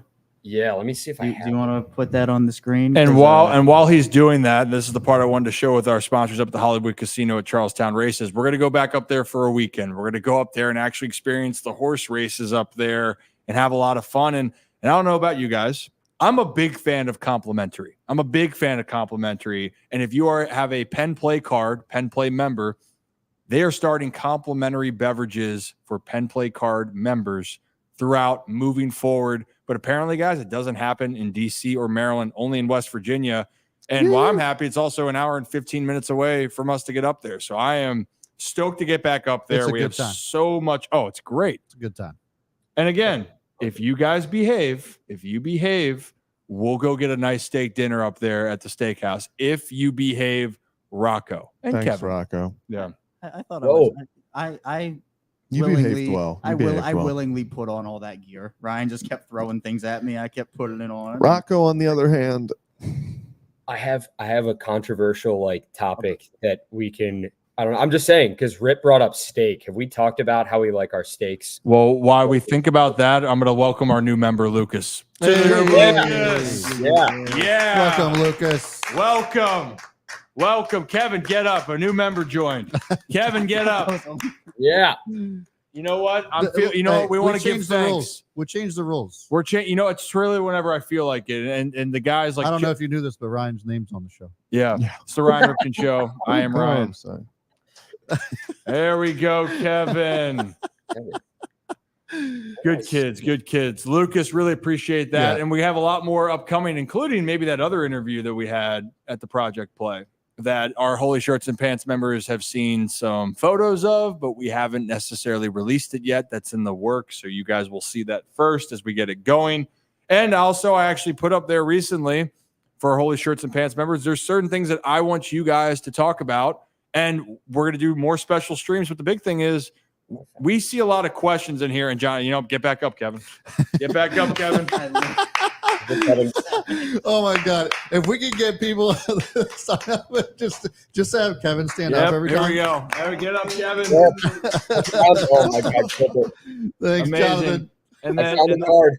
there it is. There's the card. Switch. You got it. Oh, that's hilarious. There's Oh my. Kevin Ostriker, however the hell you pronounce your last name, Ryan Ripken Show, and then it's Kevin with the glasses, and then Kevin sitting down, squatting down, catching. Oyster Shucker. What a good kid, man. What a good kid. He's growing up in front of our eyes. Speaking of, I know Brett kind of dunked on you for your plain dogs, but Greg Olson absolutely annihilated Fix your earpiece. Relish. You look like you're about to catch a radio station. He said, "Get Relish away from me. I have not had one single pure Relish win." No. Cole was the closest one. Yeah, No. Greg Olson was cool. That it was our other guest that wasn't. Was it? Mhm. Yeah. Yeah, because you were devastated. Am I remembering it wrong? Exactly. It was You're our remembering it other wrong. guest, Yeah, it was our other guest. Because Well, we're not actually, gonna- we're not Greg gonna Olson. spoil. We're not gonna Yeah, don't spoil it right now, Kevin. And yeah, there's a lot of things that were shot out there. It was a lot of the 3 minutes leading up to the hot dog question was a lot of anger, frustration, tension. Maybe is the correct word. Can we run that back like right now?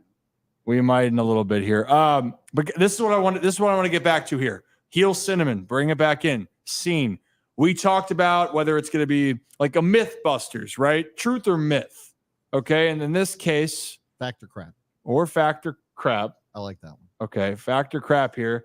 But the one is talking about the Orioles hitting numbers as it pertains against the New York Yankees. So in this case, guys, we wanted to go down and look at both teams are two of the best teams in Major League Baseball. Yankees are in first place in the American League East, but here's the thing. How close are these teams offensively, and where is there a difference? So, Factor Crap, the Yankees or the Orioles have the overall better offense. Do we have the stats to back it up here right now, guys? Yeah. Do we?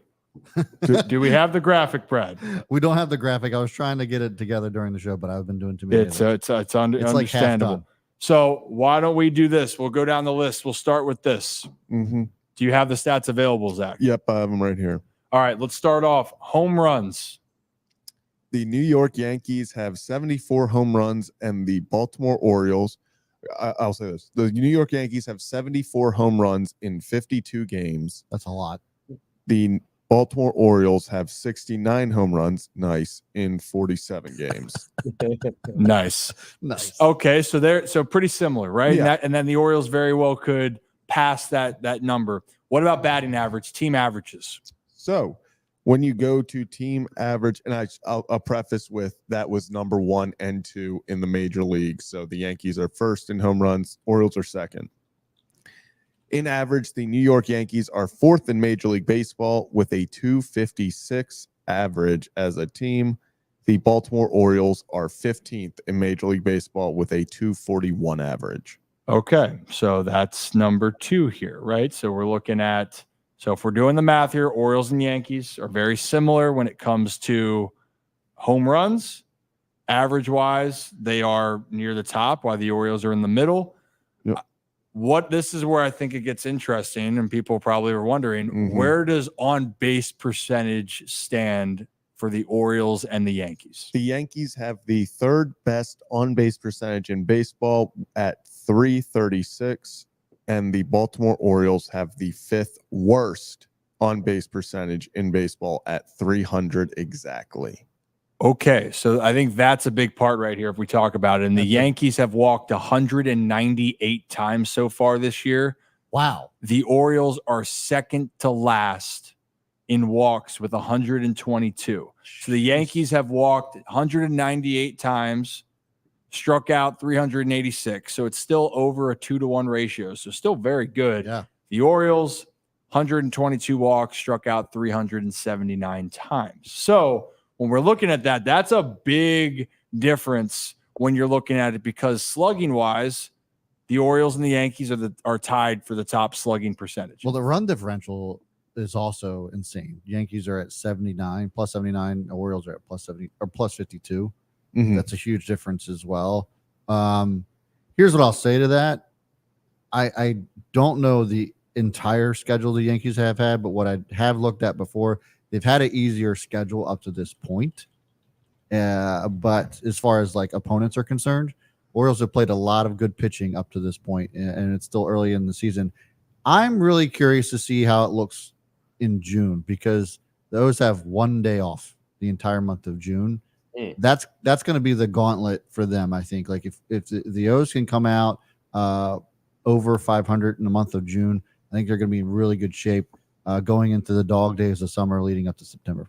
Yeah, so I think that's right there. That's a lot more you have to figure out. But really, if you're looking at Rock, then if we're saying factor crap or however you want to look at it, the Orioles obviously have the ability, just like any other team, just as good as any other team, to hit the ball out of the ballpark and drive runs in. But at the moment, the Yankees are telling the better picture that their offense is actually the more complete offense at this moment in time. And that's okay. Like, I don't think, how many games are we through the season? 50, 60, almost 60. It's fine. It's like you're going to see that shift at times. You're going to see, like Brad kind of alluded to, teams play better teams square off against worse teams, better pitching, worse pitching. It's just how baseball is, Rip. You know good and well, 162-game season, things are going to happen. Things are going to change. I would say, looking at those stats, I feel like the Orioles are still right where they want to be. But they want to be even better. Bats-wise, because I saw a couple comments last night when we were breaking it down. I think if the Orioles jump on teams earlier, that's when you're going to see more wins start to come in. Because we talked about their success when they score in the first inning, when they score early on in ball games. Pretty successful team. And we've said it as well. Easier said than done. Yes, you can't just, tell a guy to go out and score runs and, hope for the best. It's just got to come naturally. But if they're able, whether it's the lineups, whether it's guys just like looking at first pitch, like, I don't know, strategy wise, because I know baseball is such a strategic and mental game. If they're able to score runs early and let their pitching staff do the rest, I think the Orioles are going to see so much more success going forward. I know we talked about the bullpen. People have had their opinions about it, But at the end of the day, man, you don't want to leave it to the bullpen to, okay, like 1-run game, you obviously want them to lock it down. But if it's every single night and the bats aren't producing, that's going to be an issue. And I'm not saying the O's bats aren't producing, but I don't think we're seeing them produce at a level they were earlier in the season, where they're leading the league in home runs, where they're hitting home runs at an alarming rate, where everyone in the lineup, it seems like, is hitting. I mean, it's going to take a group to get this done. And I know the Orioles are more motivated than ever to take it a step further, to take it 2 steps further, and to win a World Series, not just get there. Last year, okay, it was about getting there was a big weight off their shoulders. That's huge. Getting there alone this season will not be a weight lifted off their shoulders. Taking it a step further will be. Getting to a World Series will be. That's when this team, they want to accomplish those goals, bigger goals than they did in 2023. And that's winning a World Series, hosting that trophy high when it's all said and done. And I think this team they're going to have the ability to do so. But there's going to be some bumps in the road along the way. Yeah, I mean, the thing is, I think the optimist, if you want to say it in this case, is they are so far down in on-base percentage and walks and all of that, and they're still finding ways to still be one of the best teams. Imagine if they can make some of these changes, how they can continue to get on a run. And the other part is we talked about manufacturing runs that aren't via the home run. I mean, Kevin, do you have a stat with runners in scoring position? Because that's the other thing that kind of alludes to a team finding ways to score when you got guys in that scoring position. I do, actually. I have multiple. I like the new Factor Crap 7 we're going with here. So shout out to Brad for the name. I think that one should stick. You know what we should crap. do too? We'll have like fact, and then we'll get Fat Bastard's name with like crap. That's what we should put in. We still haven't seen that movie yet, but it's okay. It's not okay. We'll do it on the soundboard. Yeah, that's what I'm saying. Yeah. But so for runners in scoring position, there's been a lot of talk about the Orioles being a pure only power team, not hitting well enough runners in scoring position, which, over the past stretch, we can all say that, they've left a lot of guys on. But from a whole perspective during the 2024 season so far, and we can even bring the Yankees into this too, Baltimore right now actually is the 8th best team in the MLB, actually tied with Texas at 3.3 runners left in scoring position per game. For context, Seattle's the best. They only leave about 2.7 runners on per game. The worst is Washington, 3.94. Baltimore's at 3.3 at number 8. The Yankees are at number 7 at 3.24. So the Orioles are just 0.06 runners behind the Yankees so far. Now, the thing that was interesting to me is when you're talking about the home versus away splits, Baltimore actually, if you only look at them at Camden Yards in terms of leaving guys on base, they're the 4th best team in the league at home in terms of leaving guys on, which is that's good. 2.89 per game. Again, for context, the worst at home is Washington with 4.2 left on. Now you go on the road, and this is where Baltimore drops. Baltimore, they actually are the 4th worst team in the MLB on the road at leaving guys on, 3.85 runners per game left on the road. Now, if you want to compare 2024 to 2023 quickly, Baltimore, 3.3 this year. Last year, 3.18. So not a ton. I mean, they were a little bit better last year, but there's not that big of a discrepancy. So again, the past stretch, they've left a lot of guys on, but from a whole perspective in 2024, actually a little better than I thought. And the home and away splits is what really piqued my interest with that. So they leave less guys in scoring position than most teams. Yes. So I'll play devil's advocate here. That's also because they aren't getting guys on base. Sure. So yes. I'm, Rocco, I know you said I think the Orioles are doing exactly what they've been doing all season still. They're hitting home runs and not getting on base. This is not. Brandon Hyde talked about it the other day when he said he wasn't sure, he wasn't happy at all with the at-bats the Orioles were taking. They're not working the count. What was so impressive about the Orioles last year was their ability to have long, drawn-out at-bats that got pitchers out of the game early, and they were able to capitalize on weaker bullpens that had to come in and use a lot of arms. We saw them with all those comeback wins. And this year, it just feels like they are so reliant on, last year it was very much everyone complained, we want them to be more aggressive. And now they're over aggressive. And I think eventually they will come back down to more of a middle.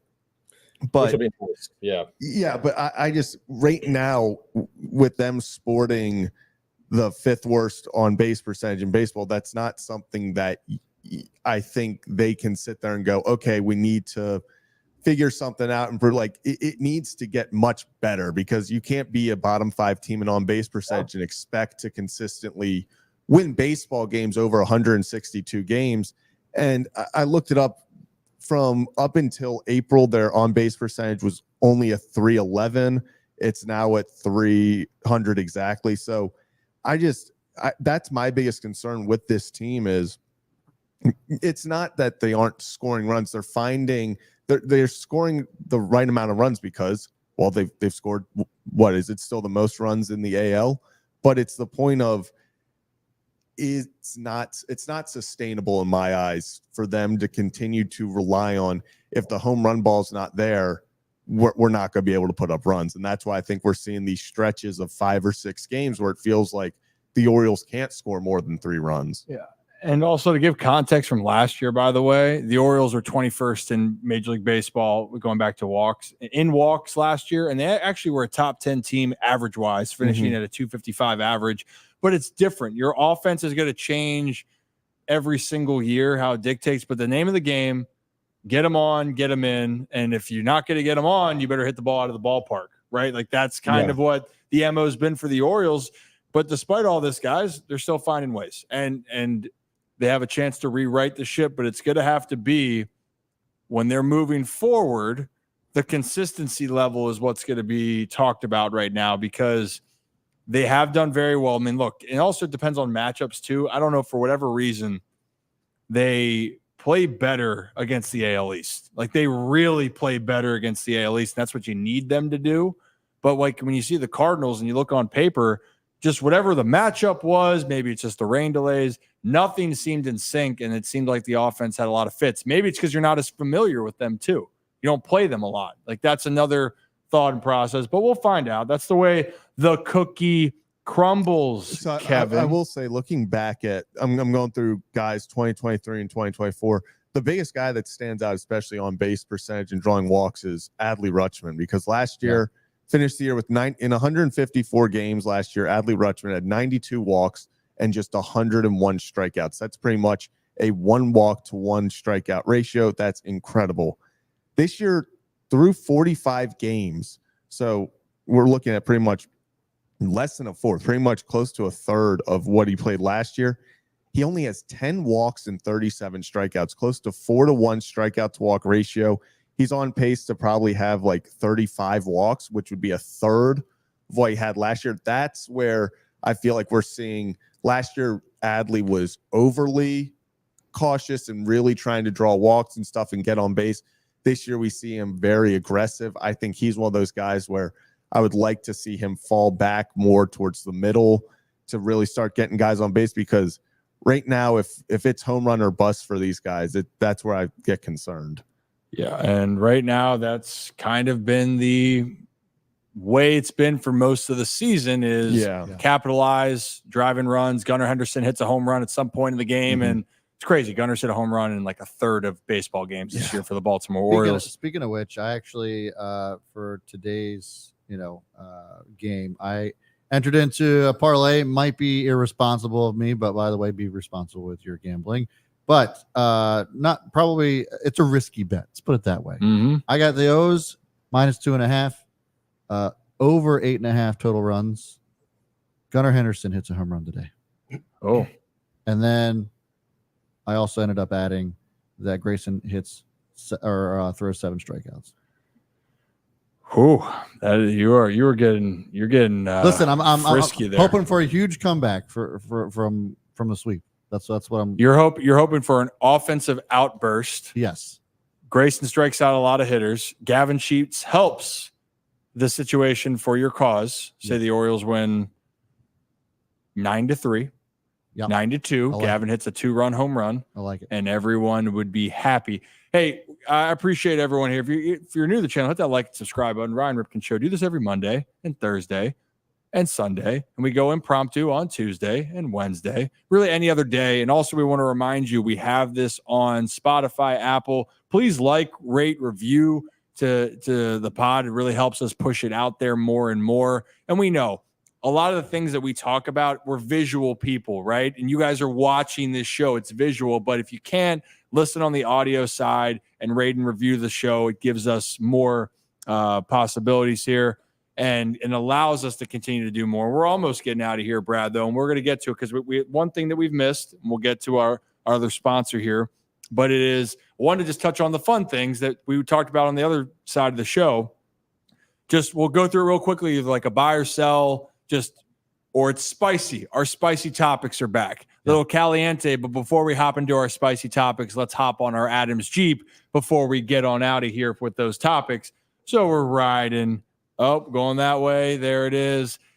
I will say last time, no one had a more depressing ride than Kevin last ride. I was riding You were riding the pain train. The pain train. riding all the way to Sadville. Don't we finish each other's sentences? What movie's that from? What? Step Brothers. Yeah, that's right. I know because I watch movies, Kevin. Zach and I I actually also- had an exchange like that before on the show. Yeah, we'll Yeah, pull that Brian back up again. Tannehill. But anyway, You don't want us to pull that back up. Nah, maybe not. Well, in this case, though, our great friends over at Adams Jeep of Maryland, right behind Zach, that beautiful sign right there. Whoo! Right there, Adams Jeep of Maryland. They're up in Aberdeen. They have a Jeep celebration event that's going on right now. And also, they have pre-owned vehicles that doesn't have to be a Jeep that you buy. You buy any car from there, pre-owned, and you go up and you say, hey, I love the Ryan Ripken Show. I think Kevin has terrible taste in movie culture. And I am not sold on Rocco DeSangro. He might be a good guy, but not in my eyes. They'll give you a $500 gas card with it. I swear, that's what they said. That's what they said, Rock. That's what they wanted me to Word put for out there. word. Verbatim. We're not I forgot sold. Rocco was here.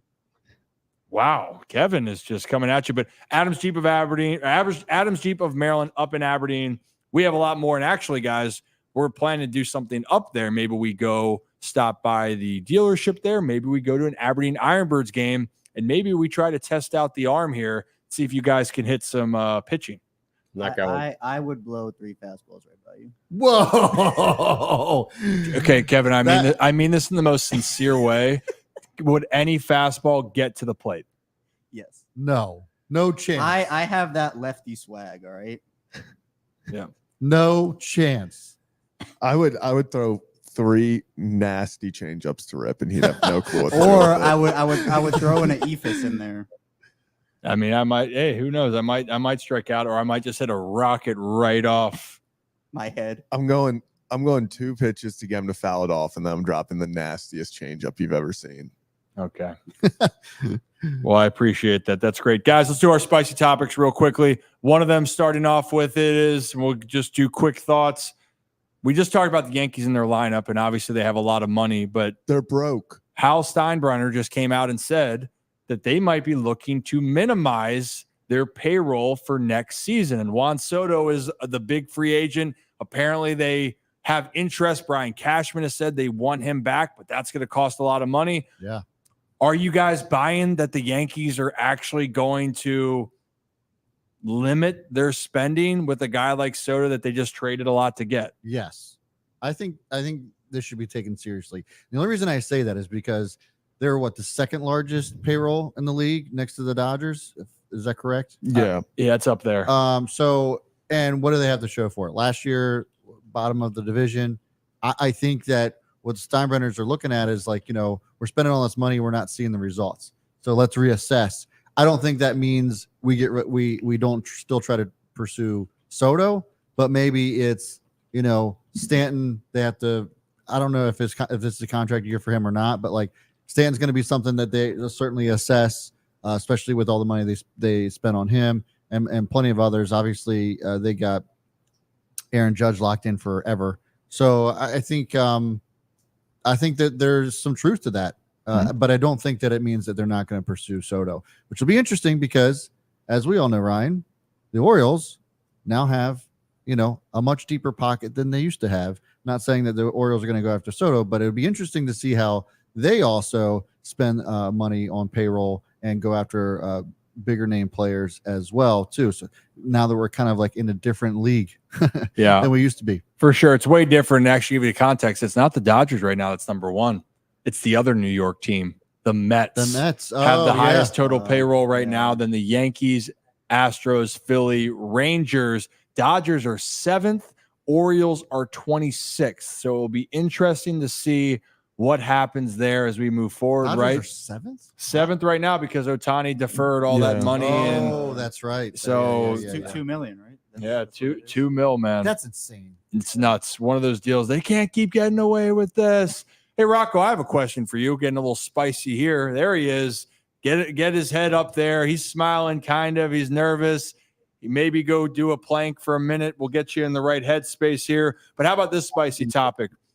You were seeing the news that NBC looks to be taking over the rights for the NBA programming moving forward. It's going to be like ESPN, maybe Amazon, but the one that's going to be out is going to be TNT. And that Inside the NBA with Shaq, Kenny, Ernie, and Charles Barkley is all going to be done. And actually, Charles Barkley was talking to Dan Patrick, I believe, today, and saying he would actually look to buy the rights of that and make his own production crew and make that show still be a thing. You buying that? And would you buy that to see Charles and that crew stay together despite it being independent? Yes, because that is the greatest sports talk show, pregame, postgame, halftime, whatever you want to call it, in all of sports. The chemistry they have, the faces they have, and just the banter they have is legendary. When Charles and Shaq go back and forth, it's one of the funniest things I've ever seen. Ernie Johnson's an absolute legend in the broadcasting industry. One of the guys I really look up to because of the job he does. It's not easy, and he's talked about it before. You're dealing with high-profile former athletes who are making millions and millions and millions of dollars, and to sit there and moderate and to basically play like air traffic control where you're like, you go, you go, you go. Ernie's the GOAT, but Charles and Shaq, I mean, they're fantastic. Same with Kenny, same with the faces they add in there on certain days. So to see that show go off the air, it would break my heart because what they have, not a lot of people do have. So by all means, if Chuck's able to do it, I know he's doing his thing with Redmont Vodka down there in Birmingham. I mean, he's making a crap load of money, not only off TNT, but the endorsement deals he has and the investments he's made. Shaq has so much money. I mean, more money than we could ever imagine having in our lives. So those guys, if they can put their heads together and keep it, I would love to see it. But I will say this, I don't know contractually what it looks like for those guys. I know they have like pretty big time deals with Turner Sports, but Liam McHugh, who was with NBC for NHL, he was able to host TNT, and he does that with NHL on TNT with them buying the rights to that. I'm not sure if that's in the cards, because if NBC was able to just say, okay, we're going to move it to NBC, you guys are going to still be able to do your own thing. Charles, Ernie, Shaq, Kenny, we'll keep you. We'll keep it, but we're just going to change the theme song because you guys know good and well, man. The NBA on NBC, that theme song was legendary when it was Kevin hasn't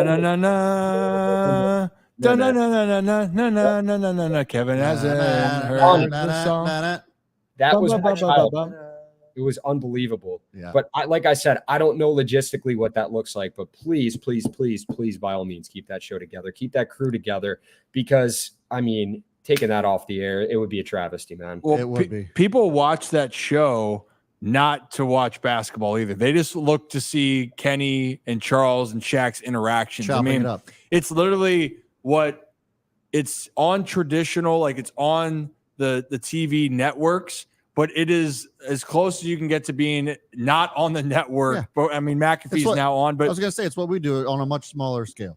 But like, you know, it's that, I think it's why people love that, because you see their personality and not just robots on TV. I agree. And then the last one, by the way, that we wanted to talk about. I know it's way off topic, Zach, because I just saw you found all the Yankees free agent players. There's a lot that they'd lose. Yeah. So, and then we'll get to the final one here. Yeah. So the Yankees, you know, we're talking about potentially bringing back Soto, things that they could do.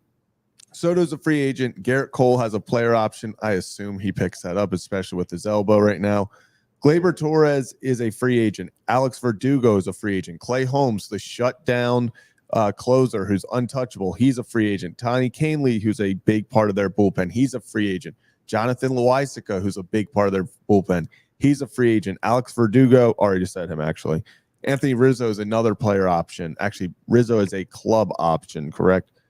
Yeah, Rizzo's a club option. Lou Trevino's a club option. So it's going to be very interesting to see what the Yankees do, because they can still stay very much under their current payroll and pay Soto, but they would lose a lot of people if they opt to do that, if it's true that they are cutting payroll.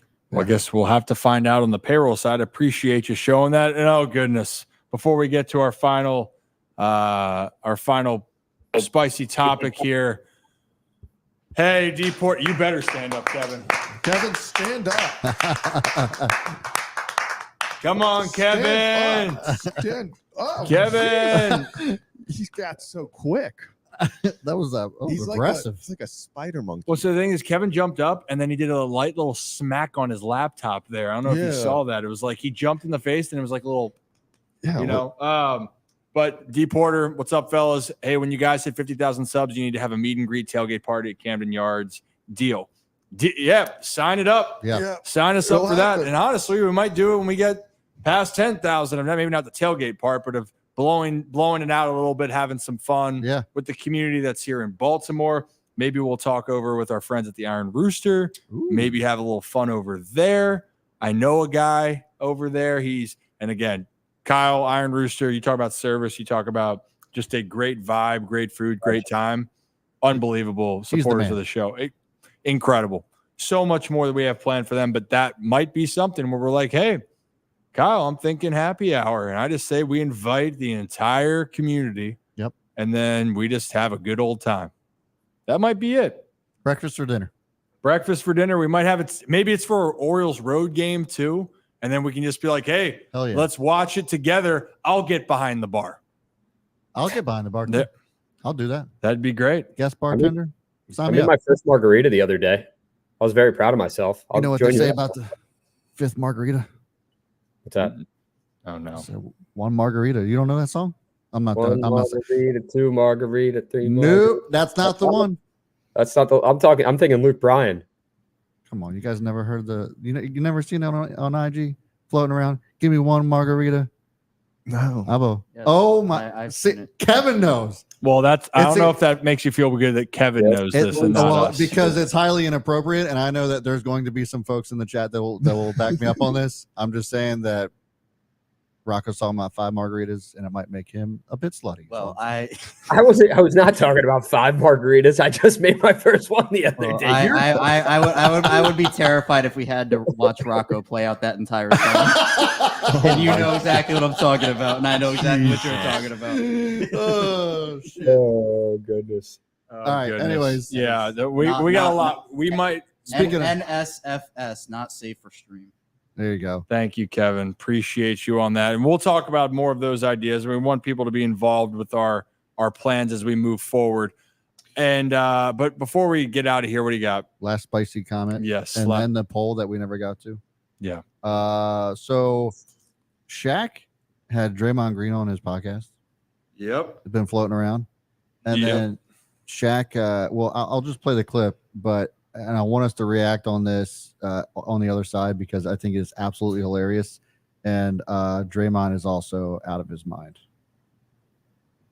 Lakers get you a Golden State Warriors. Any of my championship team, any of your championship team, who wins? And the bonus question, who guarding me? Please don't say Andrew Bogut. I don't think any one player on our team could have guarded you. I do think there were defensive schemes that we could have thrown at you to affect you. One is not letting you get the ball. So we're going to guard you with a guy in front of you, a guy behind you. They did that. I wasn't on the court, though. All right, so what you going to do, stand behind me? I'm standing in front. Ain't no ball getting to you. What you mean the ball don't get to me? I'm not 6 feet. But you ain't 7 feet. I got 7'3" wingspan. And I got 9'4" wingspan. Yeah, but you can't get the ball through me. Andrew Bogut's behind. Stop I'm in the front. Stop it. We're leaving somebody over there to shoot because you couldn't shoot. But however, Bogut going to be in foul trouble. Now who your backup center? Me. Draymond, stop. Me. Draymond. Shaq, I don't think I could have guarded you. I'm not saying that. However, you would have had to bring your big out of that drop. Man, if you stay back there, I'm going to nail whoever guarding Steph. I'm going to nail whoever guarding Clay, and we're going to dot your eye every play. Okay, but you know what's going to happen after that? I'm going to tell D-Fish, get up on him, let him drive, and I'm going to lay his little out. Hey, then we got to fight. All right, we just got to fight then. And guess what? You getting thrown out the game and me getting thrown out the game, who's that going to hurt worse? Your team. Then y'all lose. So I guess we're not going to fight then. Who guarding Kobe? Clay. that reaction at the end that Clay was going to guard Kobe was my favorite part of the whole thing. But I don't think there was any championship team that could actually go. The Shaq Kobe combo, I don't think Golden State's taken any of those teams. Well, I will say this: the Pistons one year, and it was a different time. It was towards the end of that run. The Pistons did handle it, but like the prime years of Kobe and Shaq, that's what I'm saying. The prime years, that's gonna be early 2000s Kobe and Shaq. But I argue this then: who's guarding Steph on that team for the Lakers? Well, because are they also bringing the teams that had KD for the Warriors? Because then it's like who on LA's guarding KD? Who like there's that it just gets. But it is true, like no one can guard Shaq. No. Not a single person on earth can guard Shaquille O'Neal. Definitely not Andrew Bogut. And especially not the way the NBA is officiated today. You guys remember what Shaq did to Chris Dudley of the Knicks? Yep. He dunked, and he put Chris Dudley's full body. He just like tossed him into the seats or tossed Great him moment. Over, and then he got so mad that he threw that is exactly what would happen to Andrew Bogut. And Draymond Green for that matter. And Draymond Green. He would piss Draymond off so bad. Draymond would foul get out in the first half, bro. Yeah. He'd be done from the game. I don't care about the defensive player of the years, this and that. Yeah. I'm not guarding Shaq in his prime. You're just not. And then a pissed off young Kobe Bryant. Yeah, that's not fun. No. Like that duo. And I can't believe Steph, Rip. It doesn't matter. It doesn't matter who's guarding Steph. It's like who's guarding. Well, if they have KD, Steph, and prime Clay, that's a really good. If you can just have Shaq not put up 50, I think you can be okay. I think it'd be a better one. But like who on the Lakers is guarding Sean Livingston? Did you just really ask that question? Dude, the mid-range. Are you? He actually did have an unbelievable mid-range game. Dude. I can tell Rocco's not Rocco. I can tell you don't know ball by your lack of appreciation for the mid-range. It's for mid-range. Mid-range. Yeah, and other things also. I was actually going to bring this up. Dog Training Plus mentioned this at the end. That like the Kings were so good during that time. By the way, those series were so good with LA, and they really had a great chance there. And you could say referees are not unreal. Yeah, unreal. Was that the Donaghy series? I think it was. Could be wrong. I'm not sure what if he officiated that series, but yeah, what a time. Saw Drazen Petrovic mentioned in there. R.I.P. Legend he was. JaVale McGee, Shaq in a full legend guarding Shaq. Two-time Nugget legend. Yeah. Oh yeah. Zaza Pachulia. I hate how big of a troll you are. You're Injured just well, no, I'm literally going through their 2017 roster, and it's just so funny how their whole bench was literally guys that were really good like 9 years before this. like Andre Iguodala, like it's just you got a bunch of guys that it's just David West. People forget Andrew Bogut was a number 1 overall pick, and I think the last time maybe 2 number 1 overall picks came from the same college in the NBA in the NFL in the same year. I don't know if it happened recently, but it was 2005 with Bogut and Alex Smith. Utah had 2 number 1 overall draft picks, one in football, one in basketball. Wild times back then, man. Yeah. Wild times. I'm trying to think. They're like, yeah. I'm trying to think, especially recently with basketball, so much is overseas with the top picks. I don't think there has been 2 from the same college. My formidable years of the NBA was like 96 through like 2004. It was just such an epic time for the NBA, and it just hasn't been the same ever since, in my opinion. The old NBA, there was a day and age right there. It was just it's good. I love the playoff atmospheres, but the NBA, like early 2000s, late 90s. Yeah. man. Like even going back to watch it was just great. Yeah, you should have Those seen were the Ryan years. in NBA Jam against me the other day. Was knocking my guys out of bounds. And Oh my Oh, god. the goaltending. NBA Jam back here is it's yeah, electric. I had a rough go of it to start, didn't I, Ryan? You And did. then, I got it to within 3 in the third, and then you started punching my guys in the face, and that's how. Yeah. Well, like in this case, you got boned, Kevin. Well, you That's were okay. you were the Pistons. Hey, last question, and then we can get the hell out of here. The poll was today was what the best type of cheese is for a sandwich for Senga. Oh. I had Swiss, provolone, American cheddar, and this is the most split poll I think we've ever had. Provolone skirted out the win at 31%, American at 27%, cheddar 22%, and Swiss comes in last at 20%. So it was all close. Even though Swiss came in last, it was close across the board. My vote is Swiss. But We know, but Kevin, it's all right. It's just you're just a little too late, a little too wrong. You're such a weird And guy. I can't wait. You're such a weirdo. yes. I'll go cheddar. You know, let's go classic. I'm doing American. Oh, I- yeah, probably American. I'm I supposed to am go too. American. But are you going because listen, Brad, I've learned people have a preference. If you go the yellow Depends on the American sandwich. or the Oh, yeah, that's a good or the question. white American cheese. Nah, it's yellow. People, It- people, but listen, no, people swear there's a difference. there isn't, but I'm still going yellow. I'm going white. Yeah, that's because you're a baller. You guys are good kids, man. Not on the court. All on the right. court. And once more, you opened the door. Super I sharp. think we need to get on out of here. Don't you agree, Kevin? Yeah.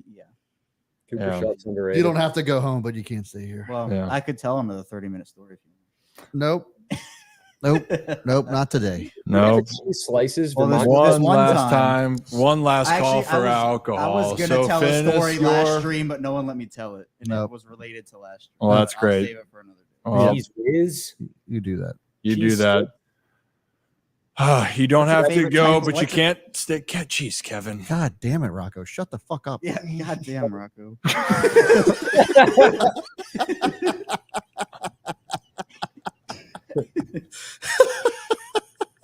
I was gonna ask what everybody's favorite type of pickle was.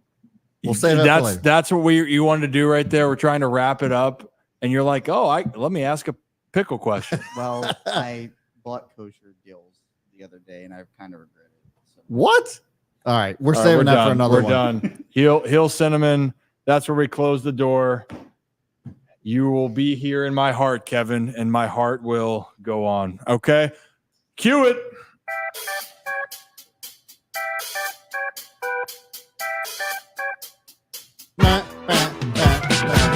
As always, here on the Ryan Ripken Show, we appreciate you guys tuning in. Thank you. I hope you guys are relaxed, enjoy the White Sox and the Orioles. Thank you to our guests, Gavin Sheets and Brett Hollander, for stopping by. And as always, have a day, have a night, and we will see you next time for another edition of the Ryan Ripken Show.